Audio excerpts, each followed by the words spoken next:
ladies and gents, it's been 3 years since I started this channel, and, well, I still make pennies. Keeping the meme alive, I'd actually be better off as a door-to-door ice cream salesman. But that doesn't matter. I enjoy what I do. I enjoy making people laugh. If you guys even find these videos funny anymore, I don't know. I feel like the Family Guy effect is happening just a little bit, but I don't know. That's up to you guys to decide. So in the spirit of 3 years and in the spirit of Thanksgiving, I decided to give you guys a 2-hour-long video to just kind of relax to. Thank you guys a bunch for sticking with me for 3 years. It's been a long process. Here's to another year of legit, guys. Enjoy the video, relax. It's Thanksgiving, yo. Go eat some turkey. Or ham, or whatever the fuck you eat for Thanksgiving. I don't know, it's Thanksgiving and I'm sitting inside animating this video, so. Thank you to my patrons. Love you guys. You guys make this shit possible. Alright, that's it. I'm signing out. Sit back, relax. Thank you, ladies and gents. Have a good day. Now, I'm not gonna lie to y'all, my first job was boring as shit. There was nothing to do. There was so little work to do that I moved up a couple arenas in fucking Clash Royale on the clock. Like, there wasn't dick for nothing to do at this job, I'm telling y'all.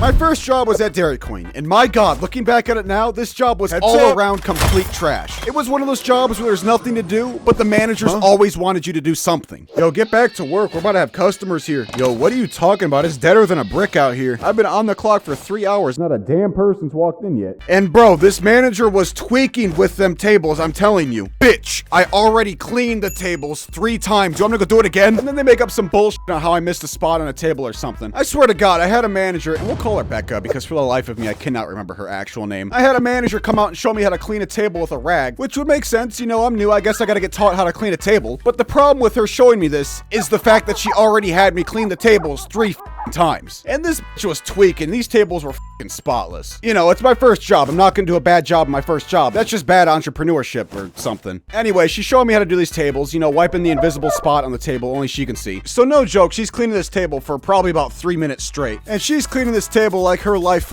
depended on it. I don't know what kind of schizophrenic behavior she was on, but these tables were spotless, let me tell you that. So she stops cleaning the table, and mind you, this table looks the exact same as it did before. And she deadass looks at me and says, "You see how much cleaner that table looks? Ugh, here, go clean all the tables again, but do it the way I did it. Do it right this time. I'm gonna check it when you're done." Now, I was salty as when that bitch said that, because she's a snitch. She's the type of person to talk about what she got this morning from Starbucks. I went to Starbucks today, got a venti mocha frappuccino with cinnamon spice. And the guy at the drive-thru was so ratchet and nasty. I bet he drives a Toyota Corolla. Yo, can you shut the f up? I'm trying to take this dude's order. I can't hear shit with you talking over him. You're fired. Like, there's no doubt in my mind that this was about to tell the owner that I didn't know how to clean a table. Now, to cut it somewhat short, she did tell the owner. So I'm sitting at the front register not doing shit like I typically do. You know, I haven't seen a customer since fucking Abraham was in office. And my buddy Ryan comes in, getting ready to clock in for his 8-hour shift of nothingness. He comes walking in like, "Yo, you seen a customer today? Give me 1 sec, bro. If I beat this guy, I get into Hog Mountain." "Oh shit, for real?" "Yeah, I'm trying to 3-crown this dude." "Here, move right quick. Let me clock in and I'll watch." So Ryan clocks in. We do nothing for about a good hour. But then suddenly, out of nowhere, Who's there? a sound I'd never thought I'd hear that day. A sight to behold, a customer walks in. I can't believe it. A customer actually came in. I'm like, "Oh, what do we do?" I don't know. I've never had this happen before. Just quiet down. Shh. Hello, welcome to Dairy Queen. We have, bathrooms and ice cream. Yeah, that's crazy. Anyways, is Becca working today? Yeah, she is. Okay, go get her for me. So this was one of Becca's boyfriends or something like that. I say one of her boyfriends because there was always 4 people who would come into the store, and they were the people Becca would always give free food. I don't know why she gave them free food, but guaranteed they were doing something on the side for her, if you know what I mean. But either way you slice it, this dude was not a customer, and he's also completely irrelevant to the story. So after giving this dude free food, I took out the trash, washed the counter, cleaned some more spotless tables, and went home. Now, it's a weekend night. I didn't have school. I had a close-ass friend come over, and we'll call her Jax. Now, Jax is going to be in a lot more of my stories in the future, because just about damn near every illegal thing I've done, Jax is somewhere involved. Jax was actually the kingpin of the group. I'm talking, you needed anything, you went to her. I'm not just talking about grams or whatever. I'm talking about pounds or whatever. You name it, she's got it, and then some. One of these days, I'm probably going to make a video just talking about Jax. She was on some lord shit, dude, I swear. Anyway, Jax came over to my crib. My mom's sleeping, and she brought vodka and tabs over. Now, this late night acid story is pretty up. And it's also a very long story, so I'm gonna save this one for the next video, I promise. So it's morning now, I'm wide awake in my room, I didn't get a lick of sleep last night. And my mom walks in and says, "Yo, you got work in like 20 minutes. Yeah, I know. So I get up and get dressed. I didn't shower and I looked and felt like hell. I walk out to the living room and see Jax awake as well. And she's pretty mad about last night because, let's just say last night cost her around $3,000 in tickets. And now she's got court cases to go to. So anyways, I'm half dressed, untied shoes, my belt's half on, I got messy hair. register. Probably reeked of green. So me and my mom hop in the car. Jax tags along. Now at this point, I'm probably 30 minutes late to work. And Jax is like, bro, you're gonna get fired. Listen, I've got a certain charm. I'll talk my way out of this shit, I promise you. Yeah, I fucking doubt it, but we can pray. So we pull up to the restaurant. I'm putting on my belt, fixing my hair, tying my shoes, just doing all this shit in the middle of the parking lot. And I'll never forget this. I do a slight jog into the restaurant. So I had just gotten in. I was there for maybe 10 seconds. I mean, I didn't even manage to get to the register to clock in. Becca stops me right in my tracks and says, you're being let go. If I were you, I'd go back outside to see if you can catch your ride. That's actually how she sounded, by the way. I have genuinely never met a more obnoxious person. I am telling y'all, her presence is a problem to society. But regardless, I jogged my ass back on out of there the exact way I jogged in. And that was pretty much that. I went home, got some sleep, and Jax had to pay a couple thousand in tickets and court fees. So in the end, I would say that I came out on top. So in conclusion, don't work fast food unless you absolutely have to. Especially the busier places. The busier places suck ass to work at.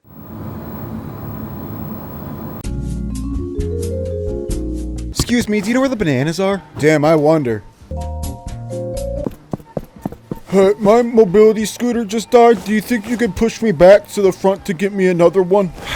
Just when I'm break, man. Yeah, I got you, bro. I'll find someone to help you out. Hey, yo, Jamie, I'm on my lunch. You want to come help this guy out? No, I'm good, bro. You got it. Hi, where can I return this? I mean, you can return that to the garbage can, but I mean, I'm fucking flabbergasted that you brought that in here, let alone try to return it. I worked at Walmart for about 2.5 years, and I'm telling you right now, some of the people that shop there cannot be human. Let me give you an example. All right, so I just clocked in. I was walking to the back to get a TC70, which is what we use for inventory. And I was walking down the cereal aisle where my boy Jamie was cleaning up literal human shit off the floor. Sad thing is, I'm not making this up either. Shit like this actually happened all the time. I'm telling y'all, them maintenance members got actual war stories to tell. And so I was asking him, yo, bro, how the fuck does this even happen? Do people just take a shit on the floor? Nah, man, they finesse it. They do some Andy Dufresne type shit. It runs down their leg. Took me a second to process what the fuck he was talking about. And then I realized that some of these people are shitting their pants and then just letting it drip down onto the floor. And I would say that's the most disgusting thing I've heard of at Walmart, but it's not even close. Like, I saw this one woman and she was big, and that's putting it nicely. She wiped her armpit with her hand and smeared the sweat over her face. And bro, after witnessing that, I was damn near ready to walk into the coach's office and be like, all right, y'all, it's been an honor, a real pleasure even, but I'm leaving. And, you know, I'm not trying to come off as an asshole or nothing, like I'm fucking perfect or something. You know, we all got our moments. Just like this one Mexican dude who walked up to me and started screaming at me in Spanish. All right, so I was over in my department, you know, the produce section, and I was checking the avocados and tomatoes and shit, making sure none of them are rotten. You know, that's another thing as well. When you're working at the produce section at Walmart, you learn a skill. I can tell when fruit's good and when it's not good. Like, you'll just see my ass sitting in a grocery store going over the fruits and vegetables I'm about to fucking buy. Sitting there having PTSD episodes about the shit I used to see over in the Walmart produce section. Like, I'm not playing games. If you sit there and ask me anything about fruit, I could tell you about it. I'm telling you, I can hold an orange in my hand and tell you when that bitch is gonna be expired. Like, call me Johnny Appleseed. I'm sorry, dog, but this apple's about to be expired. Go fuck yourself. Anyway, back to the screaming Mexican dude. So this dude comes walking up to me and he says hablas español? And you know, I'm not fluent in Spanish, but I know some Spanish. So I understood what he said. You know, he asked me if I spoke Spanish or not. So I responded with, no, lo siento, mi amigo. And the way I said that shit must have been in the most fluid Spanish ever, because this guy did not believe I didn't know how to speak Spanish. And so he kept on speaking Spanish to me, and at this point, this shit's fucking gibberish, dude. He's speaking some ancient dialect. Solo diamne dana esterdo. What? I'm sitting here having a whole ass argument with the dude who's speaking a complete different fucking language. No comprendes, no comprendor, no comprehende, no comprendos. Sounds like a fucking wizard spell. No comprendos. So at this point, this dude's making a fucking scene because he thinks I know how to speak Spanish. Like, this dude's getting mad because he thinks I speak Spanish and I'm just not trying to help him. And, you know, I can't blame him. I look Mexican as fuck, and that's probably because I am Mexican. But shit, for all I knew, this guy was talking copious amounts of shit to me in Spanish. And, you know, what am I to do in that situation? You know, I can't tell him to fuck off because he won't understand me. You know, normally if somebody's looking for something, regardless of what it is, I'll just send their asses to the garden section. Hey, I can't find the canned tomatoes. Do you know where they're at? Oh, yeah, we moved those over to the garden section. So I'm just sitting there getting yelled at by a dude who I couldn't even understand. At this point, I'm thinking it's all over. I'm thinking I'm about to have to throw up my hands and go outside and shank this dude's fucking tires. Now, my friend Danny over in the deli section probably saw my ass getting yelled at by a grown-ass Mexican dude. This dude's probably sitting here yelling at me about fucking tequila, soccer, and Morocco's. But Danny comes on over, and he's like the only Spanish speaker in the store. So I've got two people in front of me that are speaking in straight fucking Roman numerals. No idea what they're talking about. And I just see him walk away, trying to find whatever the fuck this dude was trying to find. To this day, I still don't know what that guy was trying to get, but it must have been important. That dude was yelling at me like he was looking for fucking insulin shots for his child or something. So in conclusion, do not trust the food at the produce section. So this story was so long ago, I almost forgot about it. I was in the 3rd grade. I think I was like 9, maybe 10. And I was a Boy Scout. And as you'll find out pretty shortly here, I was a pretty shit Boy Scout at that. Now, a lot of people today, even kids, will definitely look at the Boy Scouts and say, damn, that's the gayest shit I ever did see. But listen, this is back when people had fucking flip phones. Hell, I didn't have a phone or a computer or anything like that. So I was a Boy Scout, and it was popcorn season or something like that. And we were told that if we go door to door, we could sell shit and win prizes. You know, we could flex our new shit to the people that didn't participate. It's a win-win. Now, the prizes were fucking garbage, but that didn't matter. So let's just fuck. So let's just kind of go to the prizes real quick. At the top, we've got some dude's old pair of binoculars, a Swiss Army knife, and maybe a tent. Right below that, we got a light-up yo-yo, some rope, and maybe a grill cover. And pretty much all the shit you didn't want as a kid. They were handing it out to you like you're a fucking homeless person begging for scraps. But there was one prize that stood out, and that was these customized fucking rubber ducks, dude. Now, some people, let's be real, all people watching this video is probably like, God damn, that's lame. Me included. But in the 3rd grade, honestly, it might have been the 2nd grade, these things got the bitches. Hell, these things were better than bitches. So that's pretty much the setup for this video. Now, let me get into the actual story. I was walking around the neighborhood with Jax. She didn't have shit to do. We both just got out of school. So we're walking around this clipboard trying to find some random soul that's gonna buy popcorn from us. And the first thing we do is ask the family. We got my mom, Jack's mom, and none of them wanted anything because that shit was $15 for a bucket of popcorn. But I mean, can we just take a moment to address the prices for a second? $25 for salted cashews. Now, before I continue, let me just show you what a 15-ounce bag looks like.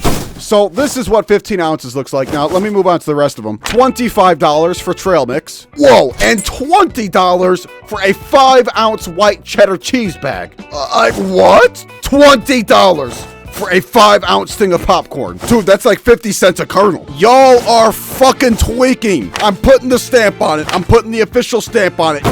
Y'all are fucking tweaking.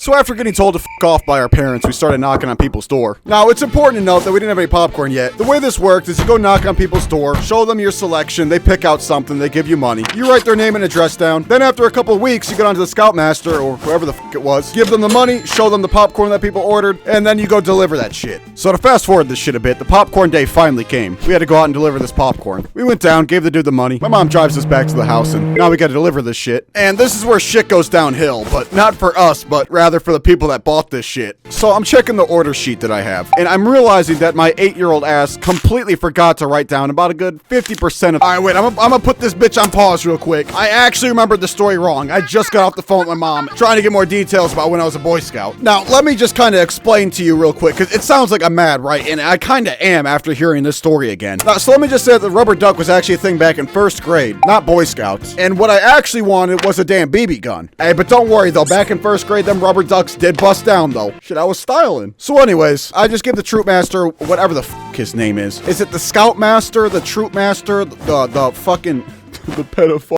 I just gave him like 500 to 700 bucks in cash for some damn popcorn, you know, so I can go out and deliver it to the people. And you know, I'm chilling now. I'm like, yeah, let's go. I'm gonna get this damn BB gun now. I gave him 700 bucks. You know, I passed the fucking, the tier to get the fucking BB gun. He told my ass after I worked 2 weeks, by the way. This was basically a fucking full-time job selling this man's popcorn. Thank you so much. Congratulations. The troop just unlocked a $600 tier thanks to you.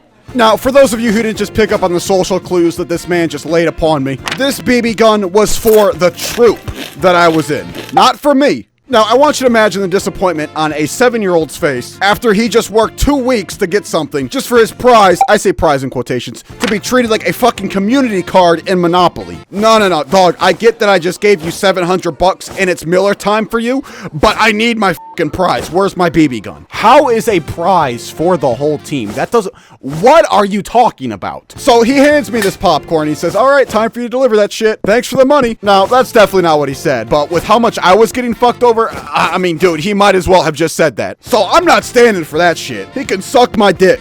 I take that fucking popcorn. I take all that shit too. And I don't deliver that shit. I keep it and I eat it.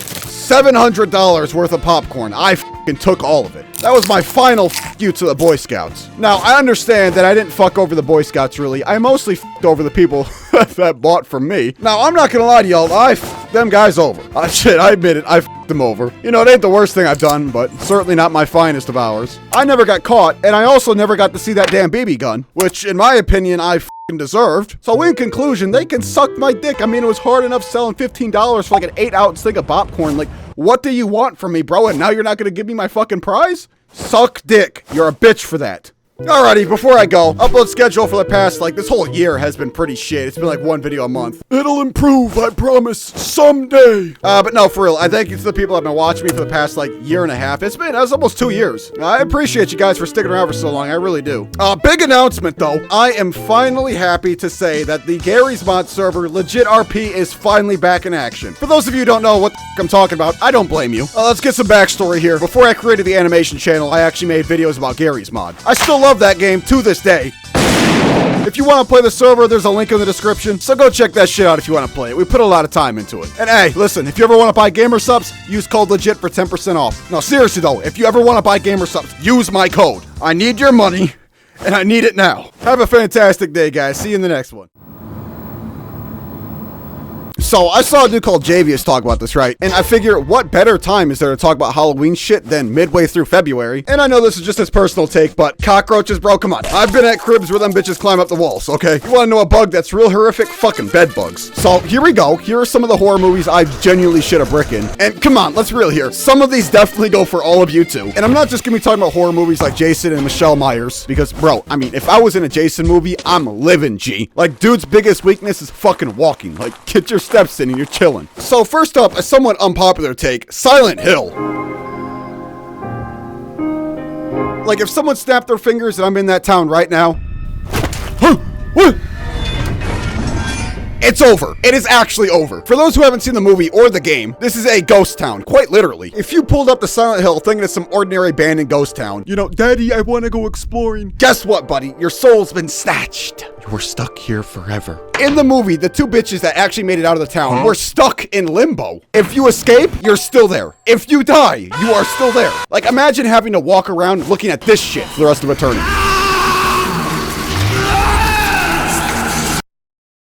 And let's say you weren't automatically dead the moment you showed up, and you actually have a chance of escaping. You're gonna face off against Pyramid Head, dog? Like, dude's out here looking like a Dark Souls boss, man. Tough fight, buddy. Good luck. It's you and your bare fist versus a great weapon-wielding fucking triangle man. And hey, if you lose that brawl, guess what, buddy? Whatever wounds that guy gave you, you are keeping for eternity. It is literal hell. Fuck this place, yo. I'm putting Silent Hill as a 1 in the fucked up list. The only thing that's worse is literal hell itself. You don't want to be at Silent Hill. Anybody that says Saw can compare to that shit, Silent Hill makes Saw look like fucking Hawaii, okay? Alright, next up is Smile. Now, this one's kind of bogus, right? Because at least in Silent Hill, you have to drive there, and you kind of know that some bullshit's about to be popping off, right? But no, in Smile, you literally could just be chilling with the homie, like just kicking it. I will chill, be my guest, please, take a seat. And then out of nowhere, they just up and kill themselves, like... And they pass on some bullshit to you, like you were just kicking it, like what happened, man? And trust me, you're about to find out what happened, man. You are now possessed with mind-altering bullshit, dude. Imagine your friends and family betraying you, and then at the end of it all, you have to see some shit like this. Like, look at this, man. And then on top of that, you got people creeping around like this, dude. Like, what the fuck? I was literally just chilling, and now I'm all of a sudden the craziest person in the galaxy. Now, one of the benefits is that you can pass this shit off to someone else. Your patient is going to die unless she kills someone. That's the only way you can get rid of it. Now, the shitty thing is I've got to kill not just one, but actually 2 people to save 1 person. And you know, I'd feel pretty shit about doing that. It's a bit distasteful. One might say unbelievably selfish. But hey, we don't live in a fair world. My sincere apologies, Grandma, but I'm about to fuck up your whole week. Like, look at this guy, man. He's been through the motions. He's just casually walking by. A bitch on fire. This man gets it. He understands the grind set. He knows what has to be done. I brought something to give you. But you have to watch what I'm doing. Like, you gotta put up with this mind-altering crazy shit the entire time just to die at the end. And it came out of nowhere, too, right? Like, dude himself, and now he passed his woes onto me. Genuine diabolical shit. Putting that shit as a 2 on the fucked up scale. You ain't catching me in a Smile movie, and if you are, you're gonna see me behind bars real quick. Saw. Okay, we can't talk about fucked up horror movies without talking about Saw. But just know, Saw isn't nearly as bad as some of the movies out there. Like, sure, I've got to chop off a foot to survive, but, I mean, so do diabetics. Sure, I mean, I might have to cut out an eye to live, but, I mean, blind people are already blind. I'm not saying I'd live if I was in a Saw movie. You know, the moment I heard the instructions that I need to rip out my eye to get a key behind there, it's over, bro. It's over. I'm dying. You win, Jigsaw. think I'm just gonna let this one happen. I like to imagine I just wake up, take one look at my surroundings, and just give up right then and there. Like, it's over. GG, buddy. I'm currently being murdered. Now, of course, there's some traps where Jigsaw straight does you bogus. I can't show it on video, but there's one where this dude has like chains hooked up through his fucking abdomens and shit. Like, he's got a whole chain going through his jaw. Bloody to shit, too. I wouldn't be chilling in that situation. That would definitely be painful as shit the moment you woke up.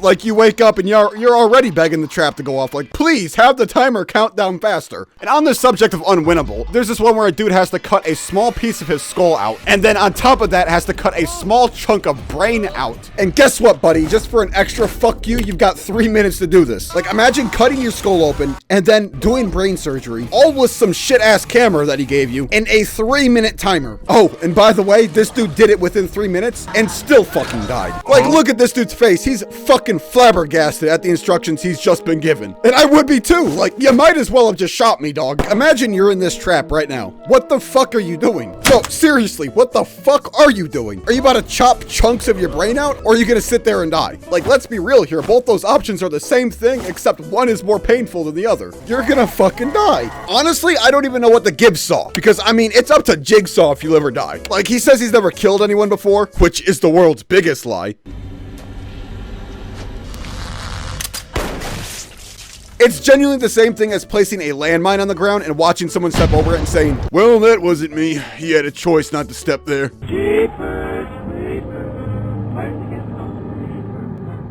All right, I'm staying far fucking clear. But listen, out of all the movies, I'm gonna be real, this one's probably your best chance at living. I mean, this dude's basically just a walking scarecrow. But the one thing you gotta be weary of is this man is lurking in the shadows. This dude is not fucking around. He is after your body parts, yo. Your liver, he wants that bitch. Your eyes, he needs them bitches. Your head, hey, it's free real estate. To this man, you are a walking health pack. And if you do somehow survive, hey, guess what, buddy? 24 years later, he's back on the prowl hunting your ass down. And it doesn't matter if we're hiding on this bus or if we're hiding under our beds. It'll find us. I'm gonna give Jeepers Creepers a 3, but I gotta say, out of all the movies, if I see Jeepers Creepers, oh man, I'm gonzo. Kinda ran out of time making this video, so I'm just gonna wrap it up here. So in conclusion, fuck all this shit. Give me this shit. I'll run them ones with you, Chucky, any day. What's Chucky about to do against my 9 mil?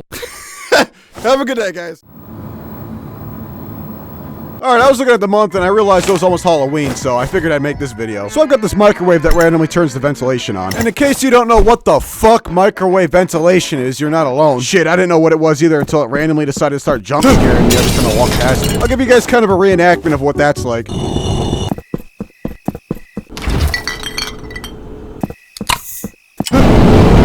You're probably thinking to yourself, oh, well, it's probably just a wiring problem, legit. If you weren't so fucking stupid, you could probably learn how to fix it. No! So I'm sitting in the kitchen, and this has been going on for quite some time now. Sitting in the kitchen, and I say just casually, almost like a joke, show me your power, Ghost. Do what you have to. Turn this bitch on. I'm ready for it.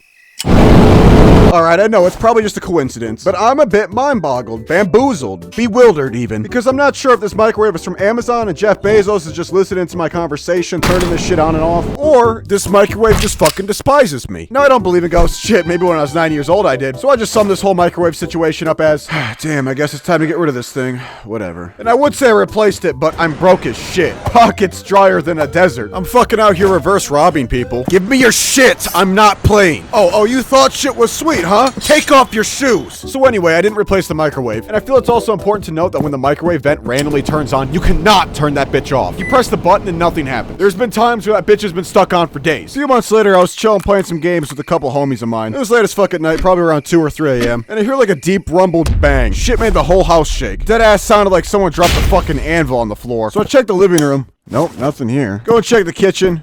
I've seen this vent jump scare me so fucking much, it doesn't even faze me anymore. I was like, alright, well, okay. So I'm still looking to see what made that noise. Shit sounded like somebody just casted a fireball in my house. And I'm just thinking to myself, did that shit come from the basement? Now the basement? Oh no, bro, that shit is treacherous. Spiders so big down there, they're eating fucking frogs and mice. So I'm sitting in the kitchen thinking about what to do next. Because I damn well ain't trying to go down to that basement. Sitting there contemplating waking my family up. Yo, mom, can you like get the fuck up? I think half our house just collapsed. Now the fucking smoke detector, carbon monoxide detector, all that shit could be going off.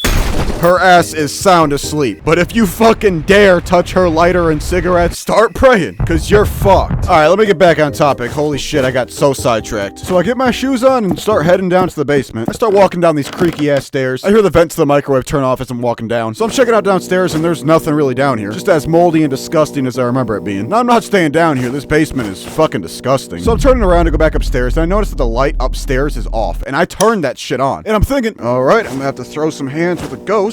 Never fought a ghost before, but let's see how this works out. Should have brought a fucking knife. So now I'm hearing Minecraft cave noises because this shit's turning into a horror movie real quick. Huh? Who's there?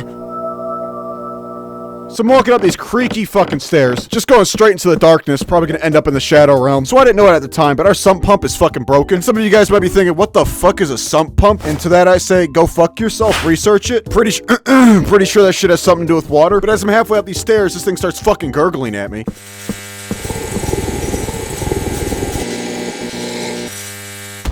Yep, this basement's trying to kill me. Best get my ass out of here. I'm not fucking with the shit down there. So there's me, 18 at the time, fucking fear-stricken of this basement. I mean, for good reason, too. This shit just fucking growled at me. So I'm like, fuck this, I'm out of here. Run up the stairs, get jump scared by the fucking microwave for the third time in the same night. And I decided to stop investigating the noise after that. Because let me know if you guys ever thrown hands with a ghost before. Because I sure as shit was not about to. And that was pretty much that. Went back in my room, watched some YouTube. To this day, that sump pump is still broken and that basement is fucking flooded. And the microwave is also still there as well. So in conclusion, happy Halloween, everybody.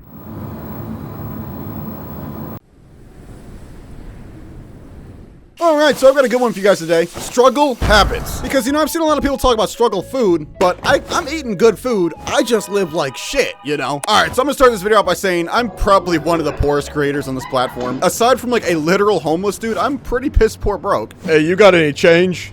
No. How about you? You got any change? I could certainly be using a few fucking dollars right now. Where's my change? So I've compiled a bunch of tips that have personally helped me out in life so you don't end up like this homeless guy on the side of the road begging my broke ass for money. So starting this out is one that I do almost daily. So you wake up, you got your one pair of dirty ass socks. They got like 4 massive holes in them and shit. Now, when you wear your socks enough, eventually they get dirty enough to the point where they kind of harden, right? Now, that's the point where I'm kind of like, damn, I need to wash these fucking things. I'm about to get no bitches in these. And that's a problem. So what do? Well, I don't own a washer or dryer, and if you're as poor as me, odds are you don't either. So you wash them bitches in the sink. Sometimes I just throw my clothes in the dishwasher. Now, honestly, that's nothing special. The drying part is the special part. Now, you gotta do what you gotta do to dry them bitches out here, all right? Because I need a pair of socks right now. I need a pair of socks for today. So you get yourself a little skillet, you turn on the heat, and you start cooking yourself some socks. That or use the microwave. But the microwave's a little more complicated. You gotta like open the door and close it, and then open the door and close it after like 30 seconds each time. It's a whole process. But if your dryer is broken, I'm telling y'all, put them in the microwave, and you can dry them bitches pretty quick. Next up is drying yourself, because I take a shower every day, right? I can't wake up without a shower. Now, if you're like me, you have no towels. You do, but they're all dirty. So, legit struggle tip number 2, get your blow dryer out. I've been drying my whole body with a blow dryer for probably about like 2 years now. It works. It takes a while, but it works. You're gonna be there for probably about 20 minutes, but hey, eventually you'll be dry. Now, legit struggle tip number 3 is holes in your shoes. I have a massive hole in my shoe, in my Jordans. And yes, I wear these daily. I took them to a cobbler and the cobbler said,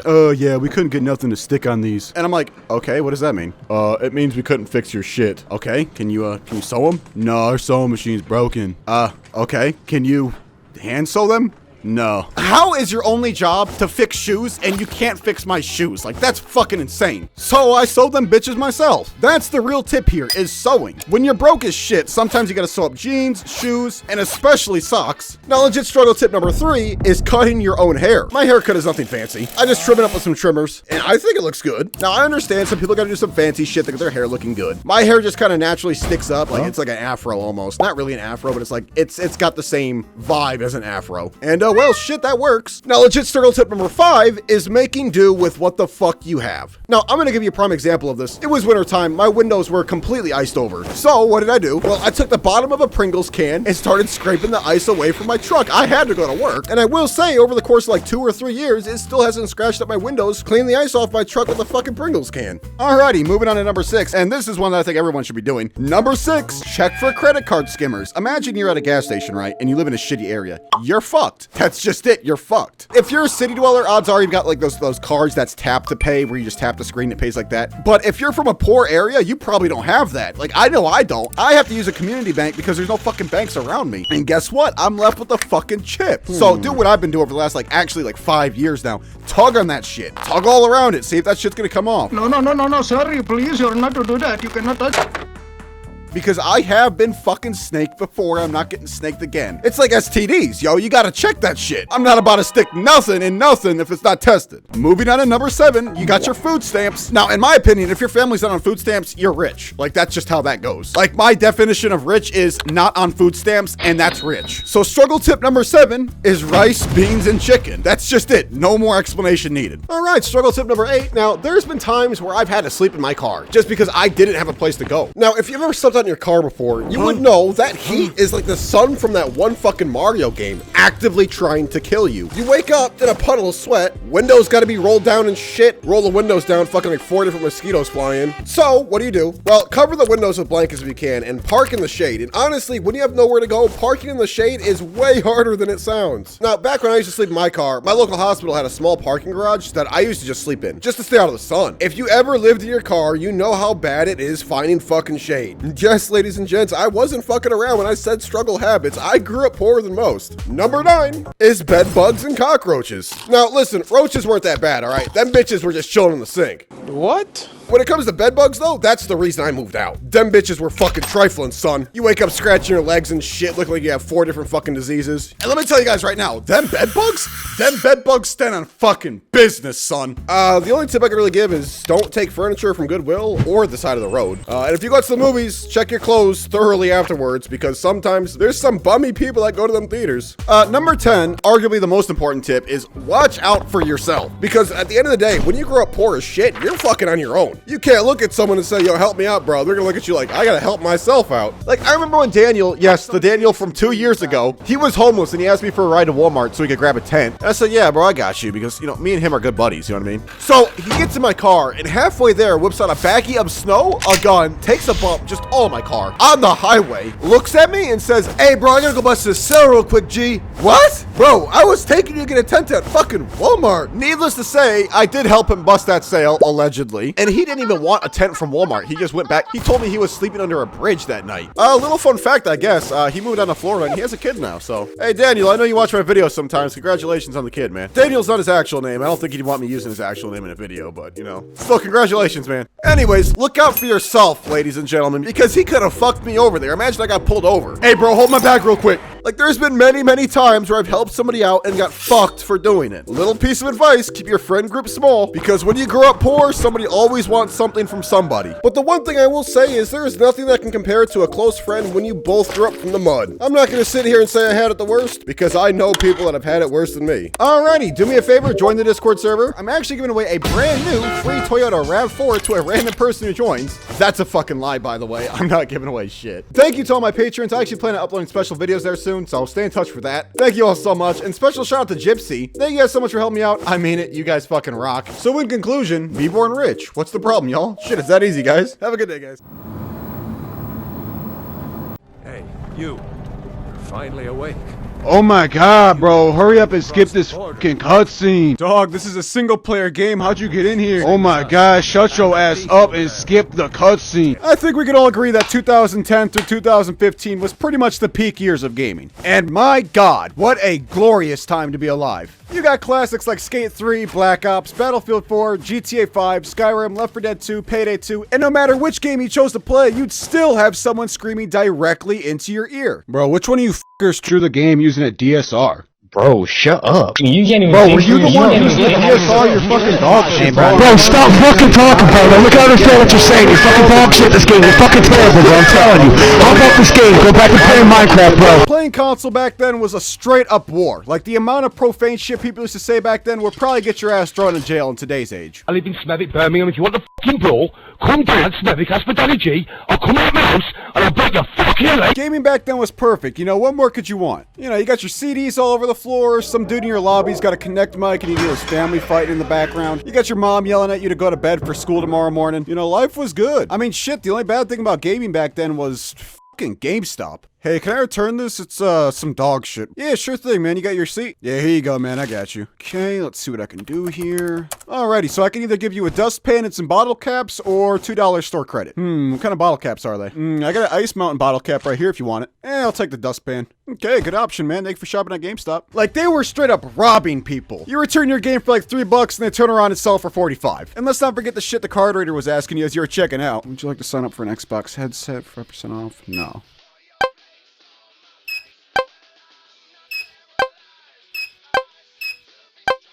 What the fuck is going on? No. Bro, what? Everything okay, sir? Bro, y'all's card reader is holding me hostage. Times were simpler back then, bro, I swear. Like, you put your CD in, it doesn't work, you rub toothpaste on it, you wash it off, you put it back in, and then it still doesn't work, so you proceed to throw your controller at the wall. Now look, you can't really talk about old Xbox consoles without mentioning the infamous, the legendary Red Ring of Death. I had it, you had it, your fucking grandma had it. That shit was like a fucking disease. If you didn't have it, consider yourself lucky. Because I swear, if you didn't have that thing in like a fucking super cooling refrigerator, that shit was bound to fail. I mean, I had my Xbox for a fucking year and it started blinking. People really underestimate how common it was. Shit would fail, you'd return it, it'd fail again, you return it, and then repeat that process about 3 times. Like, before you turn it on for the day, you'd stop and do a prayer to the Lord, begging him that nothing goes wrong. Please, Lord Jesus, let this shit work. I'm not asking, I'm demanding. Come on, come on. Let's go! Thank you, Lord, for letting this shit work.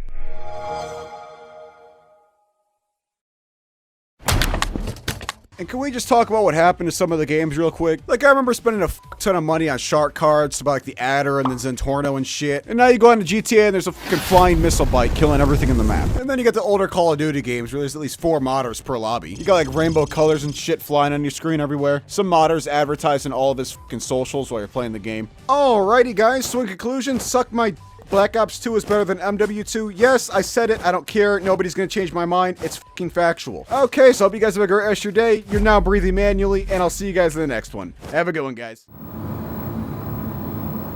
So I was in 8th grade and I went to a high school football game. I didn't even go to this school yet. I was still in middle school, but I was bored and my buddy hit me up saying his dad would drive us to the high school game. So I figured I'd say fuck it and I'd go. I'm at a high school football game, sitting in the stands with my buddy. I needed to go piss, so I walked to the bathroom. Now I'm just a shitty little animator. I'm not even really an animator. I just take PNGs and make them move. So it's kind of hard for me to set the scene on what kind of fuck shit I saw walking over to the bathrooms. A random dude got a JBL speaker. It's always a fucking JBL speaker, by the way. Hopped on top of the table and started giving the middle finger to the resource officer. And you know what the shitty thing is? Nobody's gonna fucking believe me. Like, y'all are gonna be sitting there thinking I'm making up bullshit to make a video. Like, I'm not. Believe me if you fucking want to. Why are you watching this video if you don't? Yeah, I'm not watching. Anyway, I'm over here watching some monkey fuck shit go on, and I'm just sitting there thinking, yo, if this is what the outside is like, what the fuck are the bathrooms gonna be like? Because, little known fact that you guys might not know, the bathrooms are like the border between Mexico and the US. One side you're working 12-hour shifts, the other side is, well, Mexico. Like, I don't know about y'all, but I'd rather be working that 12-hour shift. Like, the amount of fights that have been started in the bitches and the amount of drugs that I've sold in them bitches is kind of fucking ridiculous. You don't want to get caught lacking in them bathrooms, I'm telling you that right now. But anyways, I'm at the door, and so I push open the door, and this door is hard as shit to push open. I honestly thought this bitch was just heavy as fuck, but no, there was a dude behind it. Like, you don't understand. There were so many people in that bitch that they were crammed up to the doorways. Now, I wasn't really on bullshit back in middle school, you know what I mean? And not to mention, I had just moved back into town from Chicago, because I'm not living in Chicago at this point, mainly because we just couldn't afford it. Run me your shit!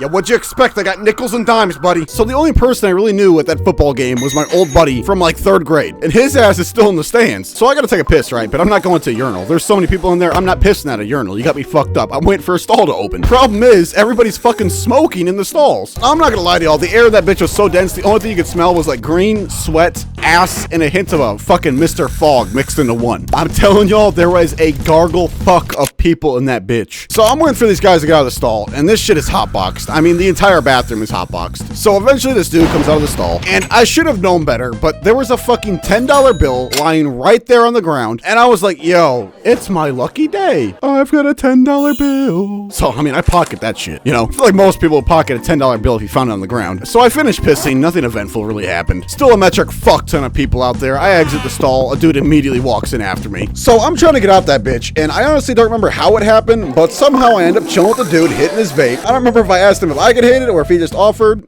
Well, that sounded fucking gay. So this is where I get stupid. This is where I get caught lacking. All right. And I honestly didn't even think anybody was talking to me or looking at me or noticing me, besides this one guy who offered me his vape. So I whip out of my pocket. I'm like, yo, bro, guess what I just found? I'm just like, hey, bro, I just found 10 bucks lying on the ground in here. Now, I don't remember the exact conversation, but I'll bet you money it went something along the lines of, yeah, bro, I'd pocket that bitch if I were you. Ah, don't worry, bro, I did. Nah, you fucking sped. I mean, someone's probably in this bitch looking for that 10 bucks. No idea if that's what he said, but I'm sitting here thinking shit's sweet. Meanwhile, there definitely was a guy in there looking for money. Oh shit, that's mine, bro. Let me get that. It sounds cliche, but that's literally how he walked up to me. He literally walked up to me like, oh, you found my money, bro. That's mine. Like, hold up. No, the fuck it's not. Now, before I tell you how this guy starts pressing me about $10, let me ask you guys a question real quick. You ever been ran over before? No? Well, in case you have, I'm here to tell you, you might want a legal team to fight for you, which is why this video is sponsored by none other than Morgan & Morgan, America's largest injury law firm, and they are the largest for a good reason. They've won many cases in the past, like the $26 million Vegas drowning case, where a toddler almost drowned in a Las Vegas apartment complex. And if you do go through Morgan & Morgan, guess what? It's free unless you win. Like, what do you have to lose? Auto accident, Morgan & Morgan. Get beat up, Morgan & Morgan. Trip and fall at work, Morgan & Morgan. These guys will be your best friends and will fight to get you the money you deserve if you end up working with them. If you need personal injury legal assistance, you can go check out Morgan & Morgan using my link in the description, www.forthepeople.com/legit to learn more. Here's a QR code. You can scan it with your phone and it'll take you right to the website. You can start a claim today with Morgan & Morgan. Anyways, where was I? It was, oh yeah, bathrooms, $10. About to get jumped. Okay, what I actually told the dude when he started pressing me about $10 fucking is this. Oh, well, I found this shit on the floor. Were you in a stall? Yeah, bro, I was. Let me get my money, bro. Now, listen, back in middle school, I was a pretty naive person. Even in freshman, I was pretty naive. I let Daniel borrow my Epic because, and I'm pretty much quoting this shit, let me drain the pod and I will bring you back a filled pod. Bruh. And I just gave it to him because I didn't know better. Never saw that shit again, but anyways, that's kind of why I tell you guys these stories. Like, I know from experience, yo, like there's some fucking douchebags out there. Huh? Because I'm telling y'all, when you get robbed, they're not gonna say, I'm robbing you, bro. They're gonna be walking up to you trying to say, hey, bro, let me see them bitches real quick. That's the polite way of robbing your ass, you know what I mean? And all I'm saying is watch out who y'all consider a friend, because as shitty as it is to say, that's probably who's gonna rob you. So I'm telling them, like, yo, bro, if this is yours, then, I mean, if you can prove that this is yours, I'll give it back to you, bro. Like, I got no problems with that. Which, I mean, doesn't really make too much sense, because, you know, how are you gonna prove that this is your $10 bill? You know what I mean? It's cash. But this dude's causing problems, yo, so he's starting to bring his friends over. And I'm telling him, like, yo, low key, bro, I'm just trying to get out of here, G. You gotta move real quick. And this dude's not getting the fuck out of my way. I'm trying to get to the damn bathroom door, which honestly was a futile attempt anyways. He already had one of his homies blocking that shit with his foot. And so now I know some fuck shit's about to go down. I'm either giving him his $10 bill or I'm about to get my ass beat. Like a circle starting to form with me fucking surrounded by 6 people, yo. So these guys are pressing me. Hey, Brody, give me that shit. I ain't playing, G. I'm not fucking with you, bro. One of the dudes like, yo, let's take that shit from him, bro. Let's take that shit. But, you know, I'm trying to keep this shit calm, you know what I mean? I'm trying to snake and slither my way out of that bitch, but it's just not happening. I'm like, hey, bro, calm down, yo. Hold up. We'll figure this shit out right now. Just give me a second, yo. Nah, Brody, there ain't nothing to figure out. Now, I'm gonna keep it a buck. The way I'm making this dude sound is pretty much nowhere near how he sounded. He actually sounded pretty normal, which today is kind of throwing me off because maybe it actually was his $10 and I'm sitting there robbing him. But I mean, still, like, all I'm saying is if you deadass lost $10, like, that's just me now, Brody. You feel me? Like, that's just mine. You're not gonna be able to prove it's your $10. We're just gonna walk up to every asshole you see with $10 in their fucking hands and say, yo, that's my fucking $10. Like, no, you're geeking, yo. Anyway, that dude clearly didn't have the same mindset as me. And, well, this is it. I get jumped. That dude throws the first punch, hit me right in my fucking forehead. I can't animate it because it take a long ass time, but there's a dude behind me practically wrestling me, trying to rip the money out of my hands. And I'm just sitting there protecting my head. I'm about to be on the floor at this point. Like, I'm just like, yo, chill, bro, chill, bro, Jake, calm down. So I slam up against the door. Now, all I'm saying is whoever made these bathrooms deserves fucking jail time. Like, why the fuck does the door open inward? I can't get out this bitch.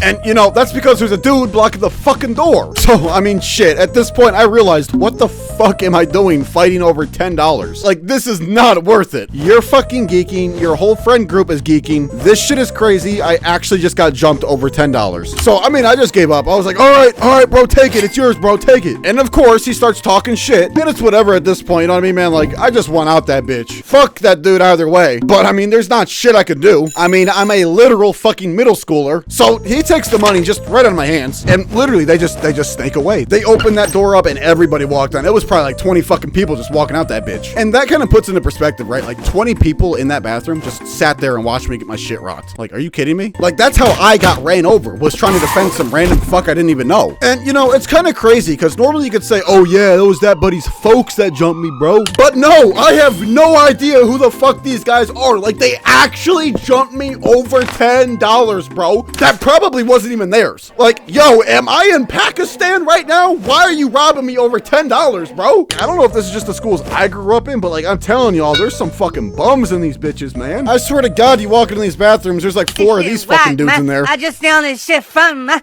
don't understand, it's like positive. Like, after some time, I got sent to safety school.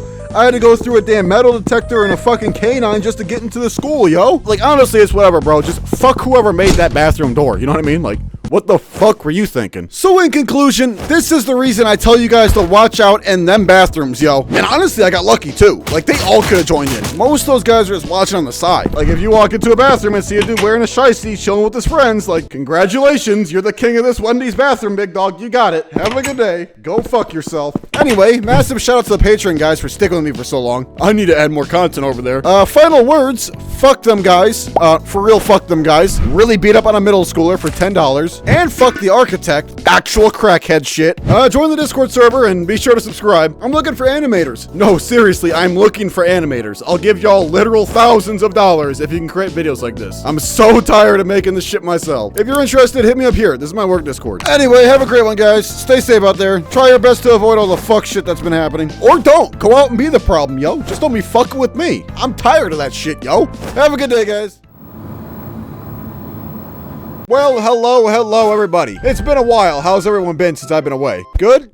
I hope so. Well, this is a somewhat grand story on my channel. This is a story of how I finally quit vaping, and honestly quit nicotine altogether. Besides for a smoke here and there, I'm 2.5 months free of nicotine. And let me just start off by saying shout out to COVID and Advil for helping me through that shit. I was consistently vaping for a good 8 years. I first started on cigarettes, or for my people in Chicago, we call them squares. I was like many, started out in cigs, then went to vaping, and now, thank fuck, finally managed to quit. Now, I've got a couple things to say before I get into the bullshit that was quitting. First off, if you're on my Discord server or see my second channel, Legit After Hours, where I upload more animated content, you would know that I recently got ran the fuck over by a drunk driver. In the process of getting hit, I lost some teeth and broke my knee. So at some points in this video, if it sounds like I'm from Austria, that's why. Now don't worry, this isn't the part where I ask you for money. Right now I'm filing a claim with this dude's car insurance to see if I can get these medical bills paid off. I'm fine, guys, don't worry about me, I'll be alright, I've lived through worse. Alrighty, now let me just say this real quick, and this goes out to the younger people that watch my videos. Before you go pick up a vape or start popping Zins, let me tell you this, I've been around a lot of addiction. I've got homies that were addicted to coke, I've got homies that were addicted to bars. Both of them managed to quit that shit after years of them doing it. But there's one thing they haven't managed to quit, and that was puffing on them damn dispos. Some of them even moved over to smoking squares. And I will admit, I haven't 100% quit. If I'm chilling with a buddy, I'll probably pop open a wood tip every now and then, you know, because them bitches be hitting. But that's really the only time I smoke now is if I'm chilling with some people. Anyways, the point that I'm trying to say is, you can start vaping, you can start smoking, but just know out of all the drugs, it is one of the hardest to quit. The second thing I need to say, and this goes to the creators on YouTube, I'm seeing it more and more. I've been offered thousands, tens of thousands of dollars by various vape companies, especially back in my prime, and I've turned down every single one of them. Any creator that endorses nicotine to their audience, I have zero respect for. So, this was 3 months ago, right when I uploaded my last video, I hopped on a plane to LA, and to put it short, I was in them airport bathrooms ripping that shit, worried that I'm about to go 4 hours without my Nick stick. I get on the plane, and that was easily the longest 4 hours of my life. I land, hotbox the fuck out of their bathroom, and link up with my homie. And shortly after, found out LA sucked ass. So, we drove 6 hours to San Fran, found out San Fran was even worse. Did you know they tried to charge us $500 for a hotel? I'm thinking, sorry, but I'd rather get face fucked by one of your many homeless people outside. Anyway, to skip ahead, California sucks, so I left early and flew to Nashville. Once again, my ass is tweaking on the plane. I land and meet up with family, and you're probably thinking, legit, what the fuck does this have to do with you quitting? And to that I say, hang on, dickhead, I'm getting there. I stayed with family for a while and had a great time. Instead of hopping back on a plane, I get driven home. And at some point in my time in Nashville, I caught COVID and immediately started dying. And during my time dying, I realized that this is the perfect chance to quit vaping. I took all my shit and smashed it. And here's where shit really starts kicking off. Well, not really. I didn't really feel any withdrawals. I mean, I was throwing the fuck up, but I mean, I was doing that before I quit. COVID is a bitch. The best way I could put it is that COVID masked all of my withdrawals. I mean, it was bad. I wake up and I'm like, well, I'm still alive. That's surprising. I'm just gonna make a list about my symptoms. And honestly, COVID or quitting, you're probably gonna feel the exact same thing. You are not gonna be having a fun time. A lot of people say having nicotine withdrawals is you being angry as shit, but I was so sick, I didn't even have the chance to be angry. I mean, what the fuck am I gonna be angry at? My bed sheets? Like, I mean, I was laying in that bitch for like a whole 2 weeks. So, to jump ahead 2 months later, I bought a motorcycle, fixed it up, got ran over, then got robbed out of my expensive camera, and then I robbed the robbers for my camera back. I'm not even joking, by the way, that shit actually happened. And if you're one of those robbers watching this video right now, have fun in prison. And if you come by my house again, I've got buckshot with your name on it. So in conclusion, I finally did it. After 8 years, I finally managed to quit vaping. I no longer have to worry about bringing that bitch with me literally everywhere. But you know, I will miss it a little bit. It's kind of a special thing when you walk into like a gas station, go to their bathroom, and see a dude just chilling in there hitting his vape. Like, I no longer have a reason to sit in that bathroom and kick it with this dude hitting his vape. As weird as that shit is to say. Oh, and also, check out my second channel. I'm uploading a lot more consistently there. And you know, people always beg me to make more drug content, like story times about drugs. And you know, it kind of sucks because everybody thinks being the plug or trapping is cool, but it certainly fucking isn't. When I was trapping, I was worried about getting robbed at the sale or having cops at my door all the time. That shit fucking sucks. So all I gotta say is don't expect too much more of that kind of content. If you enjoy, be sure to join my Discord server. If you like my kind of comedy, check out my other videos. I've got a lot of shit that I talk about in this channel and my second channel. So the people that are currently trying to quit, stay strong, guys. You got this. Thank you guys so much for stopping by. Have a good day, guys.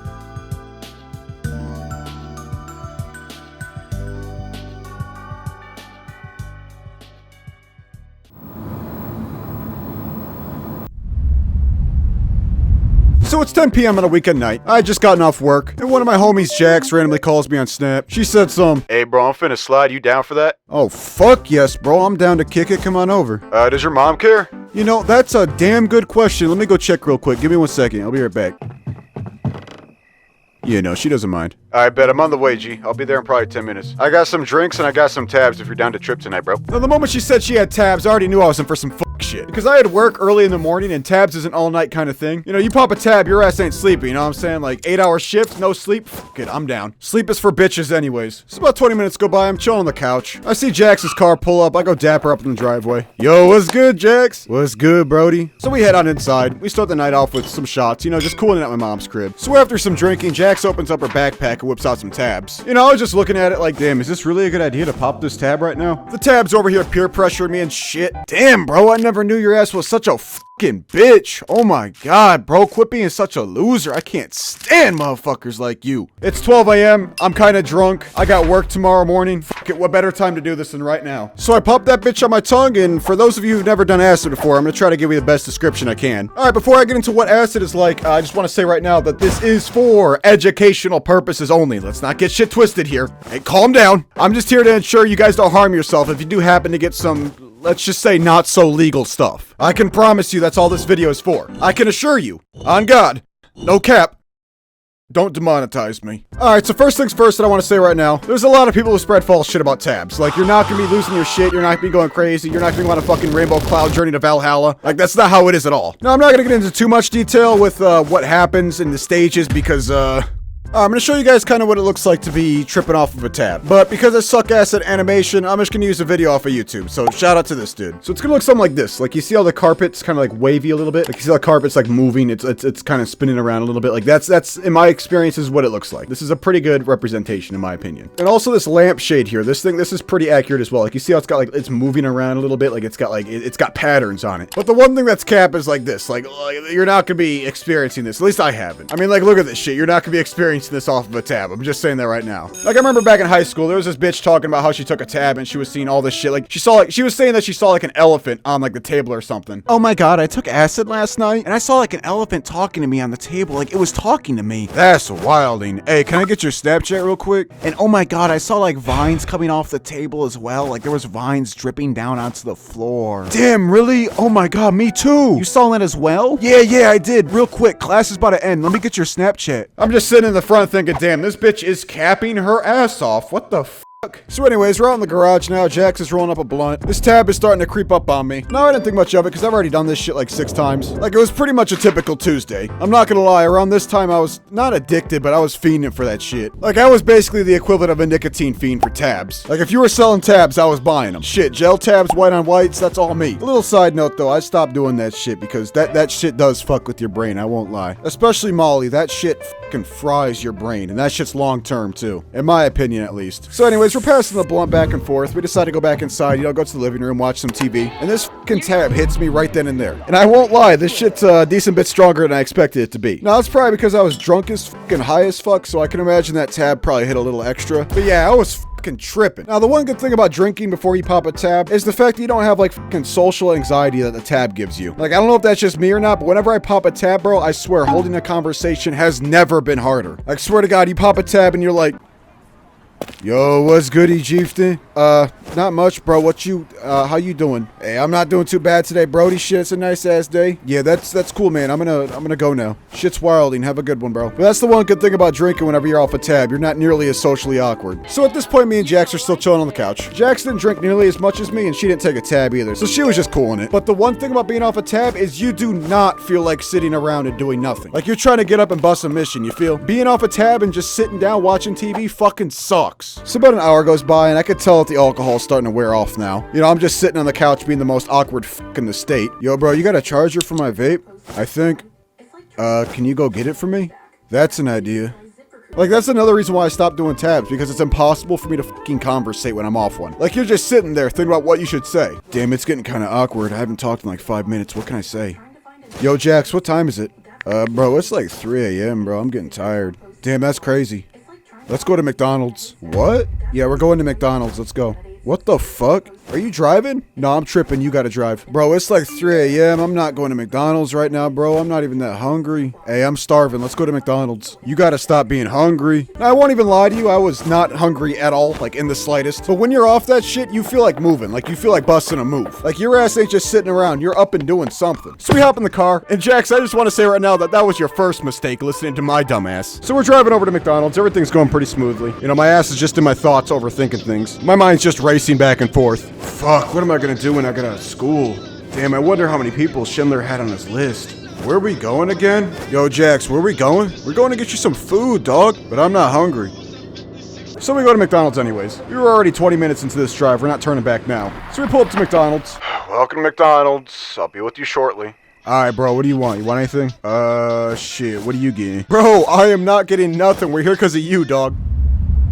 What are you getting again? Now, I was analyzing this menu. I was doing some, like, fucking Iron Man shit. On some, hey, Jarvis, can you analyze this menu real quick? I don't know what the fuck I want. This menu's got me over here thinking I'm reading a passage from the Bible. Yo, Jax, there's, like, a lot of words on this menu. Can you order something for me? Bro, half the menu's pictures. What are you talking about? So I just got the number 7. I think it was, like, the 2 cheeseburgers. We pull up to the window, and the dude working there was a complete dickhead, but what can you expect from 4 a.m. service? Shit, I'm glad I got food at all. So we're driving off, and we're in a pretty bumfuck area. Like, there's nothing around us. Pretty much the country. So Jax is going like a 70 and a 55, which is understandable. You know, there's nothing around us. So you can imagine our surprise once we see bright ass neon lights pull up behind us. Bro, I think there's a cop behind me. Huh? What happened?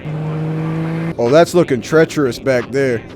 Bro, he's gonna pull me over. Oh my god, no, man. Hey, Jax, you're good though, right? You got your license and your registration and shit like that? Bro, alls I got is my L's. I ain't got shit else for this car. Huh? Dog, I don't got the registration. My plates are expired. I don't got insurance on this shit. I'm fucked if he pulls me over, man. Come again? Now, I'm pretty sure Jax had literally nothing for the car. Like, dead ass nothing. The fucking license plates didn't even come back in her name. Now, the reason for that is, well, because this wasn't Jax's car. And no, she didn't steal it. Shit, if that was the case, we ain't stopping. We about to get 5 stars. But anyway, this was one of Jax's friend's car that she was borrowing. I don't remember the full story with the car. All I know is her friend fucked her over pretty good. And, well, the moment you've all been waiting for, we get lit up by this cop. How we doing tonight? Give me your license and registration. I got my license, but I don't got the registration. Oh, you don't got your registration? No, I don't. Alright, hang tight. Stay in the car. 6-7 at dispatch. Can we get all units out here? I've got 2 civilians trying to go about their day. Are they black? No, they're not. They're Hispanic. Roger that. We're on our way. Wonder how many people I offended with that last joke. Well, anyways, 3 more cop cars show up. A whole ass fucking tow truck comes along as well. So this cop walks up to the passenger side, the side that I'm on, with his bright ass flashlight. Who are you? What's your name? When were you born? Where do you live? Where are you going? God damn, is this 21 questions? Get that flashlight out my face. I can't see shit, dog. What's your name? It's legit. My name's legit. Now, he asked me like a million more questions that I'm not gonna say in this video because it's kind of personal. But there's one question he asked me that I literally could not remember. And if it wasn't for me fucking this question up so badly, I probably wouldn't be making this video right now. When were you born? When was I born? And I was thinking about looking over at Jax, asking her, yo, Jax, when was I born? But something was telling me that wasn't the greatest idea with the cop pointing the world's brightest flashlight directly in my face. I mean, bro, this flashlight was fucking crazy bright. Like, you close your eyes and you see through your eyelids kind of bright. Like, dog, is that flashlight powered off of nuclear fuel? How the f is that shit so bright? Oh my god. But anyways, he asked for my birthday and I fumbled the fuck out of this question. I was born 04, 06, 25. What? Yeah.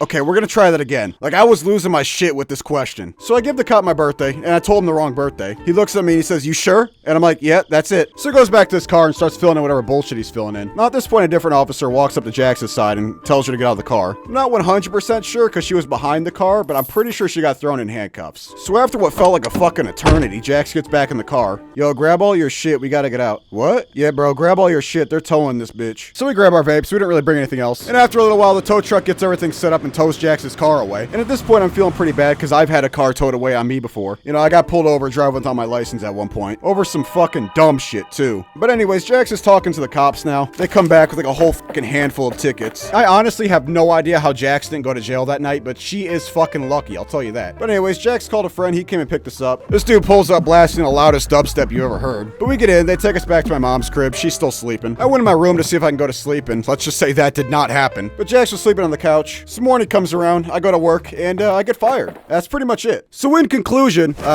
don't drive late as fuck at night. I mean, goddamn, guys, take my advice. Nothing good happens past 12 a.m. Just stay home. It's not worth getting pulled over, trust me. Also, another thing, this video is a continuation of my Dairy Queen video. If you want to see what happened the day prior of this, go check out that video.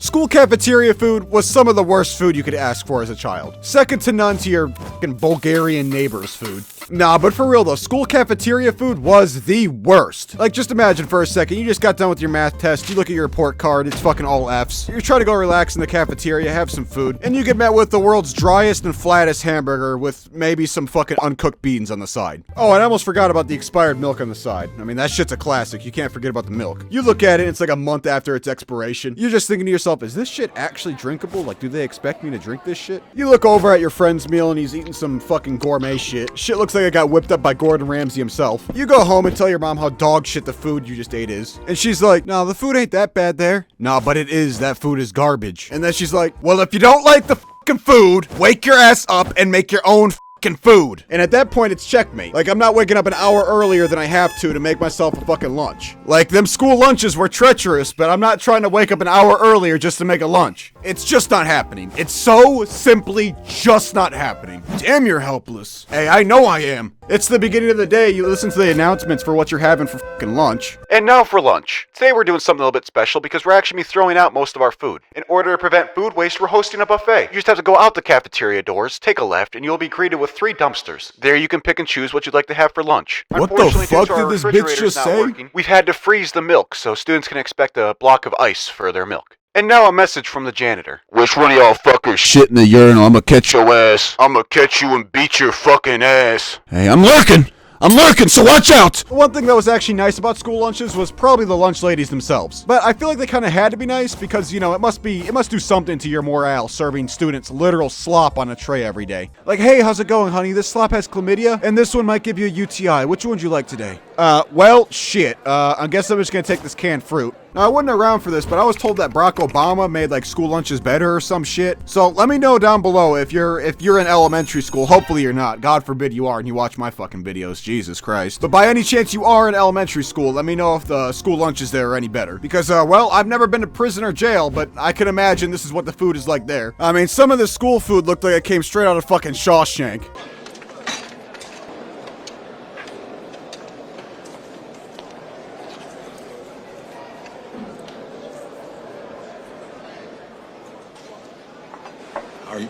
Are you going to eat that? Yeah, that's nice and ripe. remember when my mom came to school for like bring your parents to school day or something like that. We were walking to the cafeteria. I was telling her horror stories on the way there. I dare you to eat this shit here. A kid I knew found a tooth in his fucking hash brown. That's a true story, by the way. At least I think it is. I mean, this was back in like the 3rd grade. So, I mean, they could have just made that up. But I'm pretty sure that's a true story. I'm pretty sure some dude found a fucking tooth in his hash brown. So, anyway, we get to the cafeteria. I forget what we had, but damn near everything there that they served was food poisoning waiting to happen. So it really didn't matter what they served us. You know, everything was equally dog shit. I remember my mom looked down at the food, horrified. She looks over at me and says, "Did you guys really eat this?" I look around, all the fathers and moms packed their own lunch. Those guys have ate at this school before. They know the fucking drill. These guys are the veterans of the school cafeteria. Shit, they did their time back in Nam. And their son is like, "Hey, Dad, you should try out this school food. You know, see what I eat every day." Yeah, you're fucking tweaking. Here, if you don't mind, can you go sit over there? I can't bear the smell of the shit you're eating. So in conclusion, if you're in elementary school or middle school, don't worry about it. The high school lunches get better. Like, high school lunches really ain't that bad, I won't lie. Also, shout out to all these fine folks for making this dope fucking fan art. And in honor of fan art, there's this dude named Patrick who's been making me like 3D fucking fan animated shit for like the past like fucking 6 months. I mean, all of his work is a complete shit post, but it still probably took him a couple hours to make those animations. So I put them in the description, so it's like a little secret video down there if you guys want to go check it out. As a person who has unfortunately been vaping for the last 6 fucking years, sorry, I get a little bit aggressive there. I'm about to tell you all the pros and the cons of vaping disposables. I just want to say right now that this is just the pros of disposable vapes. In reality, there is no pros to vaping. It's fucking horrible. This video is mainly for people who already vape. If you don't vape, then please do not start. Addiction is a real thing and it fucking sucks. The very moment Juuls got banned is the very moment disposable vapes started popping off. You got vapes like Views, Escobars, Lost Marys, Mr. Fogs, Elf Bars, Puff Bars, Fumes, Breezes, Hides, Orange Bars, Funkies, Poshes, Geek Bars, Swifts, Crystal Bars, Boxmos, Crosses, Blues, Elux, Flums, Fizz Bars, Pops. Bro, shut the fuck up and get to the video. You don't gotta be such an asshole. Fine. I'll talk about the pros first. Fucking dickhead. Now look, I'm sure I'm gonna get some people in the comment section like, you're wrong, I've got a box, man. The juice that I got for it is crazy. What are you talking about? Alright, man, I get it. You can calm down, go take a hit off your copium stick and relax. It's not the end of the world. Nah, but in all seriousness, I have no idea what they're putting in these things, but it's fucking built different. I can honestly say I've never had a juice that tastes quite as good as Breeze's Blueberry Mint. And I feel like every other vape brand has that one golden tier god flavor that went brazy. Like, you got Hides Cola Ice, Breeze's Blueberry Mint, Lost Mary's Blue Trio, Elf Bars Miami Mint, Escobar's Blood Orange Tangerine, Pop Slush Ice, Puff Bar Slush Ice, and that's just the ones I fuck with. I recently got a Nord, and I swear I'm missing the flavors on Dispo vapes, man. I've gone through 6 things of juice, and none of them really stuck with me. Hey, G, let me take a rip off that. Shit, you know I got you, big dog. Bro, what the f is in your vape? Yeah, bro, that's Juice Head's new dishwash flavor, bro. Shit goes hard, don't it? With flavor out of the way, let's talk about the convenience of Dispo vapes. The convenience on Dispo vapes is goddamn immaculate. You go to the vape shop and get whatever's new, because for those of you who aren't in the loop, any vape that's older than 3 months is basically phased out. I mean, shit, when's the last time you heard someone say they're vaping a puff bar? Dog, you vaping a puff bar? Yeah? I got a fucking caveman over here. Holy shit, is that guy vaping a puff bar? That's what I'm saying, he's on some Flintstone shit, bro. Anyway, it's crazy easy to get a vape. Even if you're not 21, it's hella easy to get one. You can go gamble at your local vape shop and see if they'll sell you one, or you just hit up pretty much anyone you know. Like, you're not gonna be asking your plug to get you a mod. You're gonna be asking them for a Dispo vape. Hey, bro, can you give me a Nord, hang on, give me a second. A Nord Arc Fox. Oh, what? I'm gonna need some coils too. Can you give me some coils as well? You trying to fix a car? Talking about some coils. And on top of that, I don't know if it's just me, but I always have problems with my mods leaking. Like, I put that bitch in my pocket and I have to wash my fucking pants afterwards. With disposable vapes, all you gotta do is buy it and you're good to go for 2 weeks. No coils, no juice, no stained pants. You're fucking flexing. With regular vapes, you gotta worry about changing the coils, changing the juice, buying new juice, recharging it, cleaning it, and that shit's a whole process. And then if you have a vape where it has a button to hit it, you gotta worry about locking that bitch before you put it in your pocket. With convenience out of the way, let's discuss the cons of disposable vaping. Listen, I'm not poor, but I'm certainly not rich. Vaping disposables is fucking expensive. Let me show you guys a demonstration of what it looks like when you get a $30 vape that's brand new from the vape shop. Hey, Brody, let me hit that, dog. Shit, I mean, I just got it. It's all right. You can hit it, bro. Hey, bro, can I tap that? Hey, let me get next, bro. Yeah, I got you, dog. Yo, hang on. How many people are in this bathroom? Hey, is this the line for the vape? Yeah, I think so. Whose vape is it? I have no idea. Hey, my bad, bro. Your shit just started blinking, dog. Huh?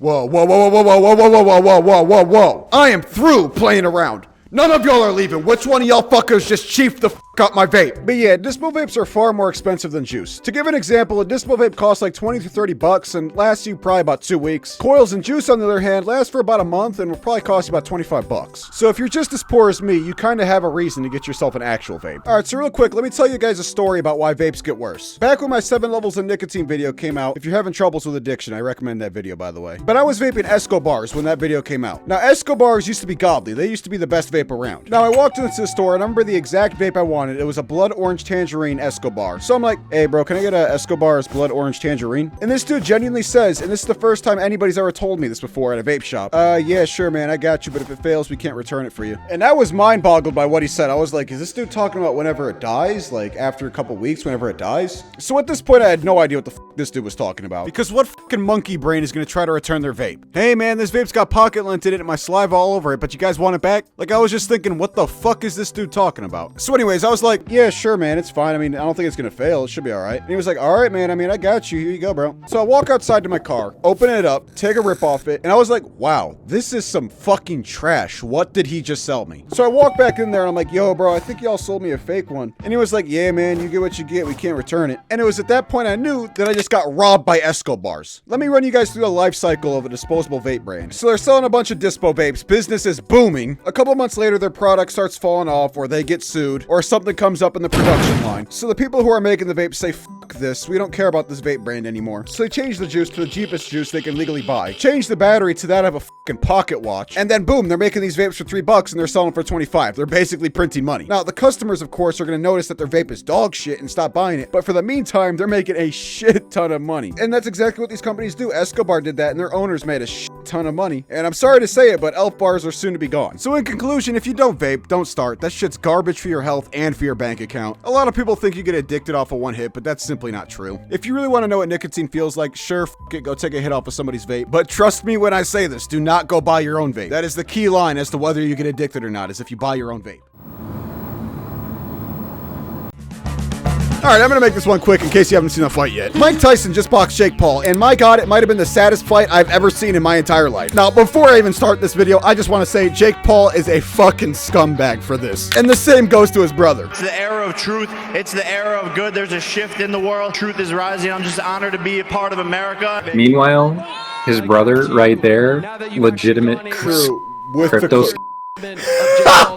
Like, alright, I'm sure it is the era of fucking truth and good, bro. Like, this video is about the fight, but come on, man. There's no way you could talk about truth and honesty when out of everybody in the world, Logan Paul is here. And by the way, that's not to mention, in no world should you be challenging a person that's damn near doubled your age, by the way. Mike Tyson walked in there with the fucking knee brace, man. Like, he's old. He's old. He's so old. When you factor in the amount of physical labor this man has been through with all the fights and the training he's done, he's like in his 70s, bro. I'm gonna show you some clips from the fight, but they can't be too long because I'm not trying to get sued by fucking Jake Paul or Netflix. I mean, look at Logan Paul over here. His ass is begging to make money off of somebody. Nothing is happening, dude. True, yeah, nothing is happening. For being the main ticket, this is fucking boring. Mike's not even hitting him, bro. What is he doing?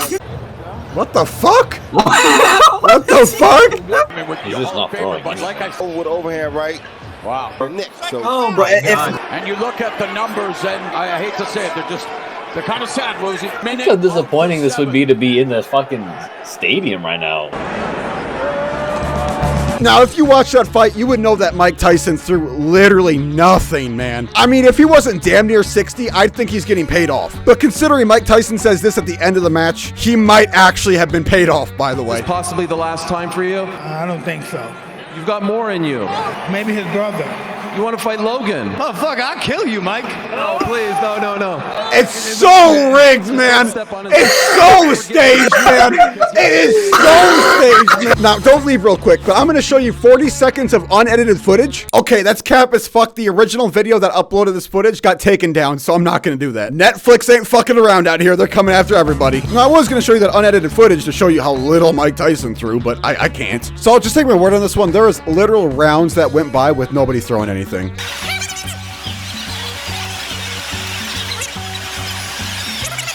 So in conclusion, Jake Paul walked away with $40 million, which, by the way, is enough to buy 1,400 brand new Toyota RAV4s. And if he were to buy all 1,400, this is about how many it would look like in this photo here. And Mike Tyson walked away with $20 million, which is by far more than double his actual net worth. So anybody that's saying that this fight was supposed to be a legendary fight, no, it wasn't. This fight is only here to make money.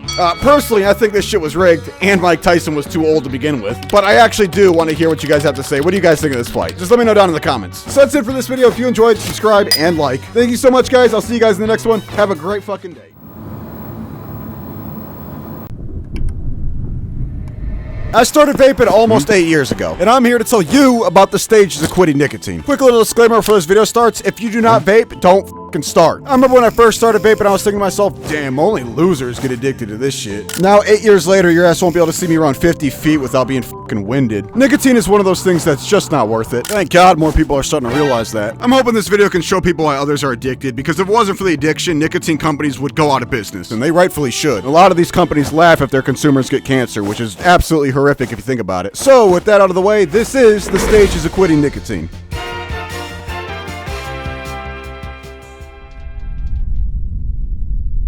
So, you made a rational thought and realized, wow, I should, probably quit this shit. So this stage is called anxiety, because that's what you get the moment you throw your shit away.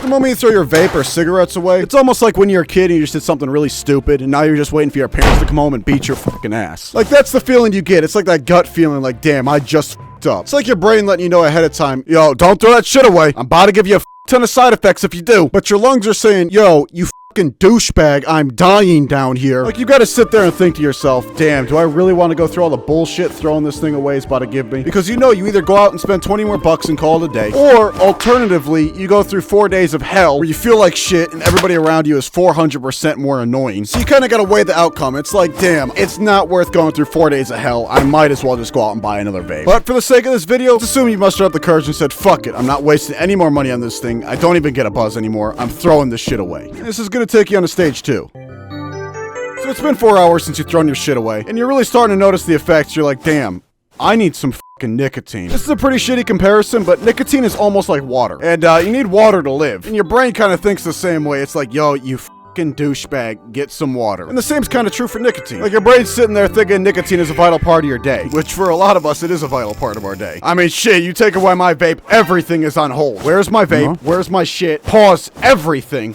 Your plans. I need my vape. And it sounds fucking cringe, but that's actually how it is. Like, you need that shit. And the same is kind of true here. It's been 4 hours without nicotine. You're probably not gonna be getting much done. Now, keep in mind, it's only been 4 hours. The withdrawals aren't too bad. You're probably getting irritated a little bit more. And you're also probably gonna be getting a little bit of brain fog as well. Before we move on to stage 3, I'm gonna get the shit out of the way now. Vaping as of 2023 is relatively safe. Now listen, I've done a bunch of research on what's in vapes. Damn near every source out there varies from the next source. The internet, when it comes to what the fuck is in vape juice, is just one giant cocktail of bullshit. But here are some things I do know for a fact. Glycerin, or glycerol, is a product that can be found in most antifreezes, which sounds more scary than it is. You know, antifreeze is in the name, anti-freeze. Glycerol just has anti-freezing properties. Propylene glycol, you know, PG, the shit that's in every single juice out there, is also used in antifreeze. And as a fun fact, it can also be found in dog food. However, it cannot be used in cat food because it causes a reduction in red blood cells. There's also certain paints out there that contain PG, which these paints are actually known to cause respiratory and immune disorders to humans. There's also been certain metals found in vapes, like nickel and tin and shit like that, which I'm sure is just the metal falling off the coils and into the juice. So do with that information what you will. Now that I've kind of gone through what's in a vape, we're moving on to the feeling that you get one day after quitting, and I've got the perfect clip to sum up that experience. I need it! Hey man, you got a vape or something, bro, that I could hit? Nah, I don't, man. I didn't bring one to work today. My bad, Check your pockets. Check your pockets, bro. Stage 3, you're fiending. This is the stage most people give up, and they've always got an excuse for it, too. Dog, I thought you were trying to quit. I mean, shit, I was, but I got work today. I just need something to get me through the day, you know?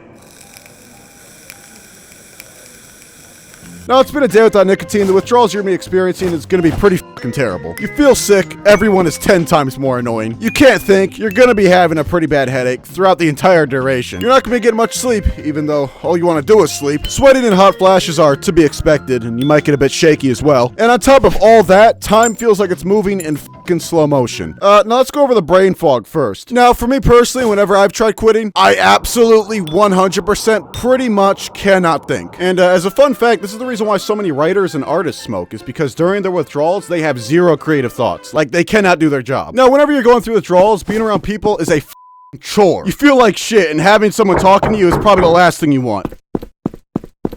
Yo, how we doing today? Stage 4. Am I dying? Now, that's the exact question you're going to be asking yourself 3 days after quitting. Withdrawals are going to be peaking around day 3, and there's really not much to say about this stage. Just imagine all the other side effects are amplified, and depending on how long you were addicted for, you might start throwing up. I'd also like to take this time to mention the hitting motion you make with your hands isn't there anymore. And it's kind of a weird feeling. You're so used to picking up your vape, you don't really know what to do with your hands anymore. Like, I'm telling y'all, that hitting motion is an addiction in and of itself. I don't know, it's just kind of weird not having to pick up your vape. Anyway, with that out of the way, let's move on to stage 5. In this stage, physical withdrawals are pretty much gone, but don't be misleaded, your ass is still gonna be thinking about that one hit. Fuck you looking at, huh? For those who don't know, even years after you've quit and given up nicotine, you're still gonna be having cravings. And it really is a vicious cycle. This is actually the reason why most people relapse. It's not exactly the hardest thing in the world to throw nicotine away, but it certainly is a fucking challenge keeping it away. You know, because after you've been addicted for so long, you don't really feel the effects anymore. Now that you've been nicotine free for a couple days, you know that that hit is gonna feel fucking fantastic. And I cannot stress this enough. Nicotine cravings will last for a long time. I'm talking years. It's important to keep a strong mind because that's the only thing that's gonna be able to get you through this. The people that are currently trying to quit, stay strong. These companies are scum and they don't deserve your money. Being able to say that you've successfully quit nicotine is a huge accomplishment and something you should and will be proud of. 3 weeks after quitting is when I'd say you're free of nicotine's nasty fucking grasp. At this point, you could say you successfully quit nicotine, and congratulations. Here's all the benefits you can expect. And one of the main ones is feeling fucking better in general, but here's a list in case if you need it. I know a lot of people are thinking, oh, it's just nicotine legit, it's nothing serious. And while you're right, nicotine isn't nothing crazy. It's just unfortunate to see like genuine kids in like fucking 5th grade starting to vape. I mean, that shit cannot be healthy for their brain. It just can't be. Let me also just say this. In my opinion, you won't get addicted after one hit. So if you really want to see what nicotine feels like, go ahead and try it. But as I've said before, do not go out and buy your own vape. That is the key line as to whether you get addicted or not, is if you go buy your own vape. Another thing is, if you're new to vaping, you're probably be experiencing headaches and you'll probably be feeling sick as well. But if you still get those feelings, it'll be relatively easy for you to quit, so I highly recommend you do so. But you're your own person, so do what you want. I'm just another random dude making videos on the internet. You know, I'm probably the last person you want to take advice from. But moral of the story is, don't vape. That shit's garbage for your health, your bank account, and is really only there to drag your ass down. 60% of all people who vape said they wish they could quit, and over 70% of people who smoke said they wish they did quit. Guys, 60% and 70%. If that doesn't tell you how shit nicotine is, I don't know what does. So in conclusion, this little device started an 8-year-long addiction. And I've tried quitting before, that's the reason why this video is being made. The best time to try to quit, in my opinion, is when you're fucking sick as shit. And that's actually how I quit a lot of times, but I keep on falling down this fucking cycle. The problem with being addicted is you just don't care. You don't really give a fuck about the consequences because the withdrawals of quitting fucking sucks ass. This goes for damn near every addictive substance out there. So to wrap up this video, you're your own person, do what you want. Go out and hit a vape if you really want to. But this random fuck on the internet advises against it. Ladies and gents, my name's Legit. Hope you guys have a great day, and I'll see you in the next one. Hey guys, how's it going? This video took a significant amount of time to make. If you guys enjoyed the content, I'd appreciate it if you subscribe. I've been trying to get more videos out, but I need animators to actually do that. I've been doing all this shit myself. If you're good at 2D animation and you want a job, click the link in the description. Christmas time is coming up, so that's pretty cool. I'll be doing a video for that. I've got, let's see here, 5 days to get that video out. And this video took a fucking month. And if you really like my content, I'd appreciate if you can click on one of the videos on the screen. If it's still Christmas time when you see this video, then Merry Christmas. Have a good day, guys.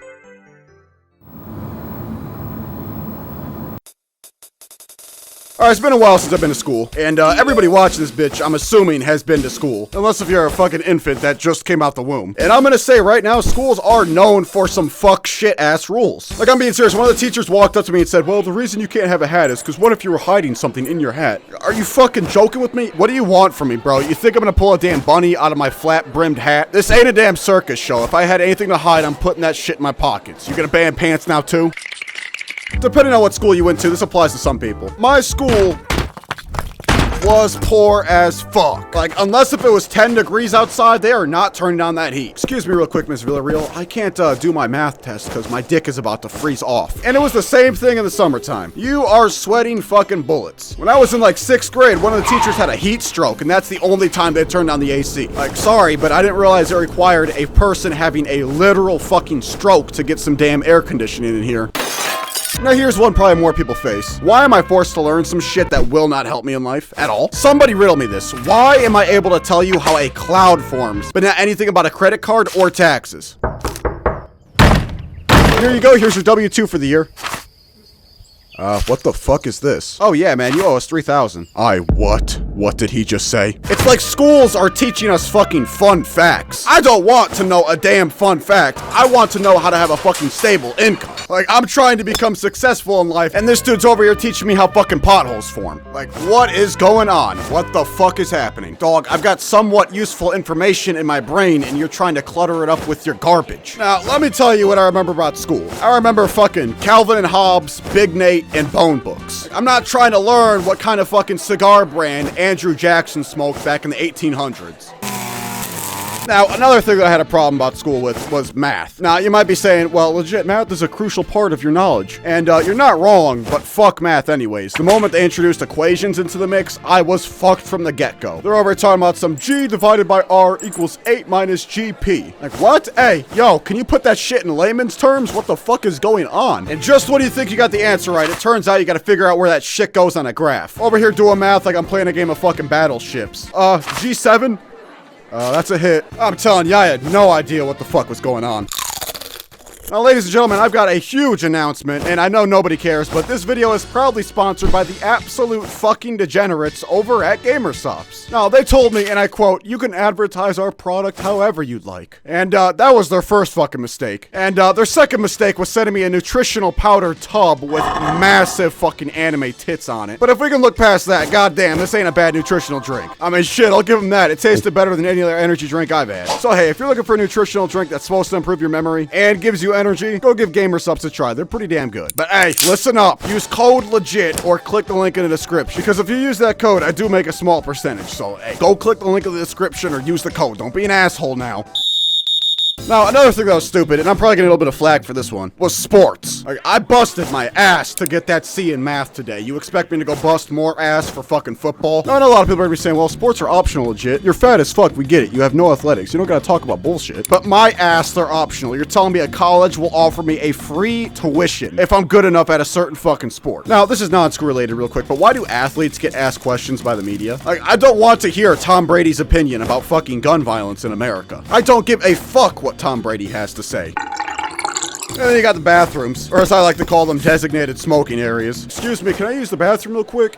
You should have went before class. Well, I didn't have to serve this fucking 8th of green before class. Now I do, so can I go? He walks to the bathroom door, there's a dude posted outside of it. Like, hey bro, I'll let you smack this cart for $5 real quick. I got a dab rig set up in the second stall if you want to hit that as well. $5. Also, if you're not in high school yet, why are you watching my videos is the first thing. But the second thing is, don't fuck with people in the bathrooms. Because the people that chill in the bathrooms are dumb as fuck. No joke, I've seen people get jumped and robbed in them bitches over the smallest of things. So hey, I'm just trying to look out for y'all, alright? If you're not in high school just yet, just watch out in them fucking bathrooms, because them bitches can be dangerous. Now listen, I'm gonna make this one brief. Canines. So I've done some pretty shady shit in schools before. Allegedly. Fucking allegedly. Don't forget that part. And not one time have these dogs caught my ass lacking. You can walk right by these things with a whole stash full of bullshit just right in your backpack, and these things don't care. At all.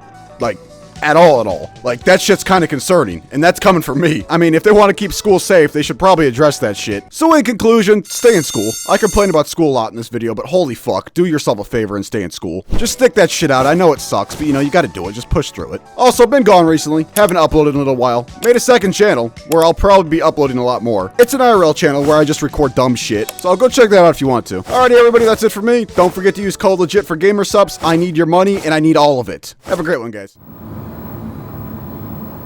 Listen, if you never heard of Culver's, don't worry, I got you. To the world's laziest employee, seriously, this dude deserves an actual Grammy award for how little shit he did. I'll talk more about this dude later. To staff so young, I'm surprised Child Protective Services didn't start asking questions. This is Culver's, place of burger and fries with a sprinkle of sexual harassment. Hey Culver's, please don't sue me for making this video. This entire thing's just a joke. Your food is actually really good, and I advise anybody who's never tried Culver's to go out and try it. Culver's was a bit of an interesting place. Well, not really. It was mostly like every other fast food place. Busy as shit, peanuts and pesos for pay, and the only thing you can hear is the cooks in the back complaining about how shit their job is. I'm gonna need a bacon deluxe with the works. Get to it. Alright, I'm on it. Fuck, man, I don't get paid enough for this shit. I need 2 spicy chickens and chicken tenders. Hey, Derek, get the tenders. Putting them in the fryers right now. What the fuck? I need some help over here. There's a fucking rat back here. Some cooks clock out for the night looking like fucking Holocaust survivors. Hey, honey, how'd work go today? Well, one guy tripped and he's in the hospital. We lost another to the fryers. But this video's not gonna be about World War II victims. This video's gonna be me talking about my time working at Culver's. Culver's is the last fast food place I ever worked and ever will work. Because when you work at a busy fast food place, that shit is fucking horrific. Yo, I need you to do like 8 different things at once, and I'm gonna give you like slave wages while you do it. Wow, that's fantastic. Thank you for that. Appreciate you. So this story takes place back when I was 16. I was still in high school, although barely. My ass was either called out sick or hitting a vape in the bathroom. So it's 4 p.m. I had to work a 4 to 10 shift. I get there and I see Caden's ass doing jack shit like he typically does. I walk up to him like, yo, Caden, what you been up to? Just been stacking cups. Shit, alrighty then. Well, I'm gonna go clock in. You have yourself a great time doing that. Oh, I certainly will. So I go to the back, get my apron on. Yeah, we had to wear aprons. Felt like a fucking Starbucks employee every time I put that shit on. That is not a good thing. So I clock in and my job was pretty simple. Take the food and give it to the damn customers. That was it.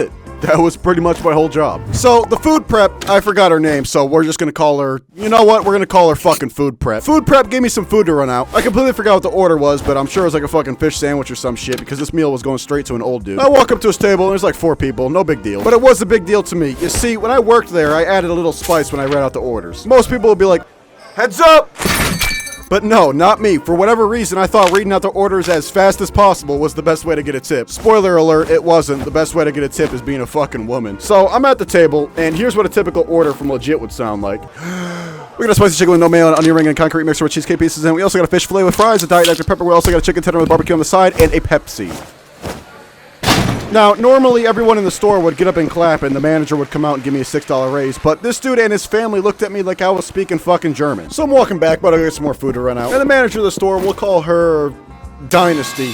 She walks up to me and tells me something I honestly never thought I'd hear while working fast food. Hey, you're gonna have to go to the back and put on Scoopy. What? Scoopy. You're gonna have to go put on Scoopy. What the fuck are you talking about? Here, follow me. So she takes me to the back, and I see a big ass fucking mascot outfit. And I would just like to say that this is the creepiest mascot outfit I have ever seen. Turns out Culver's has 3 variants of their mascots. We've got this one that looks like it was found at the local Goodwill, and then we've got a proper mascot outfit, and then there's this fucking thing. Look at it, dude. Who designed this? Now, pardon my shit-ass drawing skills for the next couple minutes, because my tablet's broken. I had to draw this shit with the mouse. I put this mascot outfit on, and this shit is meant for a person who's like fucking 4'5". So you could see my arms and my legs. And let me tell you, the parents did not like it when their kids ran up to me and gave me a fucking hug. And neither did I. That shit was weird as fuck. Yo, kid, can you get the fuck off me? You're making this shit weird as hell. I don't want you anywhere near me. Move the fuck along. I look over to see if anybody's gonna help me, and there's Caden still stacking the cups over and over again for the past 4 hours, sitting there like an asshole. So I try my best to walk over to Dynasty. I had to march my ass over there like a fucking football player. Yo, what am I supposed to be doing? Why am I out here wearing a fucking ice cream cone? And she said, listen, go get your goody two-shoes looking ass out there and stop bitching, would ya? Now, that's not at all what she said, but that's basically what she said. So I'm out in the restaurant, prancing around like an asshole, and let me tell you, it gets fucking hot in them suits. I mean, I am sweating my ass off. So about 40 minutes after I put on the suit, I just gave up. I was debating about putting this part in the story, because this shit is so fucking ridiculous, even I wouldn't believe it. I walked over to Caden and sat down by the soda machine just to watch all this shit unfold. It was absolute fucking chaos in that restaurant that night. Fucking Baby Shark playing on the kids' tablets. There's 2004 music trying to drown over it. There's a fucking football game on TV. All you can hear in the background is the sound of fryers. And if you think it stops there, you're sorely mistaken. It was football night at my high school. Like fucking 20 football players walking with all their gear on. They walk up to the registers, placing like 50 orders. The cooks in the back were looking like they were trying to qualify for track and field with how how fast they ran to the fucking bathrooms. Caden's ass is starting to get worried that Dynasty's gonna come over and ask him to do something. There's kids crying. Meanwhile, I'm still over there trying to fight off a swarm of zombies. That night was fucking chaotic. I went to the back, took that mascot outfit off, and I felt like I just survived a round 50 on Black Ops Zombies. And I haven't even really gotten into the bogus shit they used to do to me over at Culver's. There's times when I walked in there getting ready for a 6-hour shift, just for the manager to come out and say, hey, we don't need you today. You can go home. Bitch, we just drove 30 minutes to get over here. What the fuck are you talking about? I'm telling you right now, about a good 40% of my shifts was just that. It was bullshit. I actually lost money by going to my job. Now, before I end the video off, I just want to say right now that Culver's is indeed a pretty clean place. In terms of the food, the staff, and the quality of that place, it's pretty fucking on point. And I mean that shit too. I don't want this video to dissuade anybody from going to Culver's. I cannot think of a single fast food place that's as good as Culver's. And I mean that honestly. But if you're planning on working at any fast food place, not just Culver's, be ready for really shitty hours, really shitty breaks, and really shitty pay. So in conclusion, if you're thinking about applying at a busy fast food place,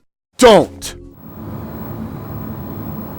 There's something that I hated more at Walmart than working in their frozen food section. There's nothing that screams hell to me more than Walmart frozen foods. Hey, dog, I don't know about you, but my hands are currently freezing right now, and the team lead's gonna give me another point if I go on my break early, so I guess I'll just die then. All right, bet, dog, let's start taking inventory of the frozen pizza. So in my store, it wasn't just the frozen section, it was actually frozen dairy. Basically, you had to manage two departments. You had to manage dairy, and you had to manage frozen. Now, dairy wasn't too bad. The only thing you really gotta worry about is not slipping on the milk that's guaranteed spilt all over the ground. Nothing but the smell of expired milk and fucking coffee creamer wafts over you. But that is nothing compared to the frozen freezer. So for starters, at my store, they didn't provide any clothing. They did at one point, but I'm pretty sure someone took that shit and went home with it. If you didn't show up with your own jacket or like an insulated hoodie, you are fucked. We're talking negative 13 degrees, 8-hour shift fucked. You know, Frozen's not one of those places where like, oh damn bro, I need to warm my hands. It's a little chilly in here. I want you to try saying that same sentence while holding 2 gallons of frozen ice cream, no gloves, no jacket, and negative 13-degree temperature. And let me just tell you right now, you would not be able to say that sentence. You would be a fucking ice cube on the ground. Now, the one thing I will admit is I'm Mexican. Trump, calm down, shit, relax. I'm Mexican. I'm not fucking with the cold. I mean, hell, my room is 74 degrees and I'm wearing a hoodie. I hate the cold. Now, my position wasn't actually frozen dairy. Thank God, by the way, I would have quit so fast. But if you've ever worked at Walmart, you know the position you applied for doesn't really matter. I mean, one minute I'm handling moldy fruits, the next minute I'm handing you your deli chicken tenders. Hey, Brody, you might want to wash those before you eat them. My chicken? Yeah. Speaking about getting questionable chicken tenders, if you ever had food poisoning before, you know it sucks. But did you know you might get some compensation because of it? Yes, that's right. All you need is the right personal injury law firm. And let me tell you, America's largest personal injury law firm is Morgan & Morgan. And they're the largest for a reason. They've won settlements like $12 million in Florida, which is 34 times the highest insurance offer, which is crazy when you think about it. Your insurance often lowballs you with their offers. Many insurance companies actively try to screw you at every turn you make. Morgan & Morgan is there to deal with these kind of things and overcome them if you become their client. Got beat by a dude with a baseball bat? Hey, you might have millions coming your way. But you're crazy if you think you're getting that without some help. Morgan & Morgan is here to help you squeeze your insurance companies dry if you become their client. And hey, it's free unless you win. What is there to lose? You can start your claim with Morgan & Morgan at www.forthepeople.com/legit, found in the description, or by scanning the QR code on screen with your phone's camera. Now, I've said it before, but I'm saying it again. My God, you are gambling when you eat at the Walmart deli. We're talking mice, black fryer grease, just the sweatiest, biggest dude making your food. It's like that one restaurant that nobody goes to and you walk in there and it's a complete shit show. Like just the dirtiest place you've ever stepped foot into. Like, dog, I know y'all get no business. How is it so damn dirty in here? What the fuck? Anyway, I'm getting sidetracked. So I was working in Frozen, stocking the shelves. You don't got much time to get shit out before it starts to melt, so you gotta be quick. But I go back and forth a couple times just stocking the shelves and taking a shit out of the freezer. Eventually my boy shows up. We'll call him Andrew. That's pretty close to his actual name too. He shows up after taking his 45-minute, 15-minute break. What's good, dog? What's going on? Ain't shit. It's almost time for lunch, Brody. Shit, I feel that. I cannot be bothered to do this shit. Now, I was gonna tell a story about how I had to make a bale with a 10-foot tall skyscraper cardboard pile, but who actually cares about my average day at Walmart? Plus, I cannot be bothered to animate that shit. All I gotta say is whenever I was shoved over in the frozen department, if Andrew was there, I'm chilling. Hell, we are both chilling. I remember it was like being back at school. We'd walk out every now and then, making sure the team leader coach ain't coming over. Like, I'm not gonna lie to y'all, I probably wasn't the greatest employee. But when you throw me in a negative 13-degree freezer in a position I didn't even apply for, what do you expect? All right, legit, you're on frozen freezer tonight. We need you taking inventory of the freezer. What the fuck? That's not my position. You can't find some other dickhead to do that? Quit your bitch and hypothermia never killed anyone. I beg to differ. What are you gonna be doing? Just kind of walking around. Like, just imagine for almost 8 hours, 5 days a week, this is all you hear. And don't forget about the occasional And negative 13 wasn't even the coldest it gets either. If you go back to where the ice cream is, like deeper in the freezer, it gets down to negative 25. Literal fucking Antarctic temperatures in that bitch. And it sucks too, because you walk out of the Arctic freezer and you start sweating. You walk into there and you're cold as shit. Now, the good thing to most people is you don't really have to talk to customers. You know, you're just kind of to yourself. But I actually like talking to customers. I wasn't working frozen dairy. I was actually at my lunch break outside hitting my vape. And I saw a dude in the parking lot load a shopping cart in the back of his van. He wasn't even able to get the door all the way closed. He just sped off with the shopping cart. I don't know why people don't like customers. It makes the place a fucking circus show. I mean, who wouldn't laugh at that shit? Probably the management, but you know, fuck them. And I'd just like to give an honorable mention. The images I've been showing you have mostly been bullshit. Like, there has never been a day that I've been there where the freezer looks this clean. Like, you're in there trying to get some frozen Hungry Mans or some shit, and you gotta fucking climb through this shit. I swear to God, you feel like a fucking Vietnamese soldier the way you gotta climb over these boxes. So in conclusion, my bad for putting a sponsor on a 5-minute video. And another thing, this might be my last Walmart video. I pretty much talked about everything I want to talk about. I might make a video ranking Walmart positions, but who knows? I mean, it really doesn't even matter. You're gonna be working every department regardless. Meanwhile, the team leads and the coaches are just sitting in their fucking office. Also, real quick, special shout out to my patrons. You guys are fucking fantastic. Anybody who supports the channel, big or small, fucking appreciate you guys. I really do. Be sure to join the Discord server. I pop in there every now and then to see what you fucking dickheads are up to. More often than not, it's a fucking circus in there, but you should join anyways. Wish you guys a good day, and I'll see you in the next one. Have a good day, guys.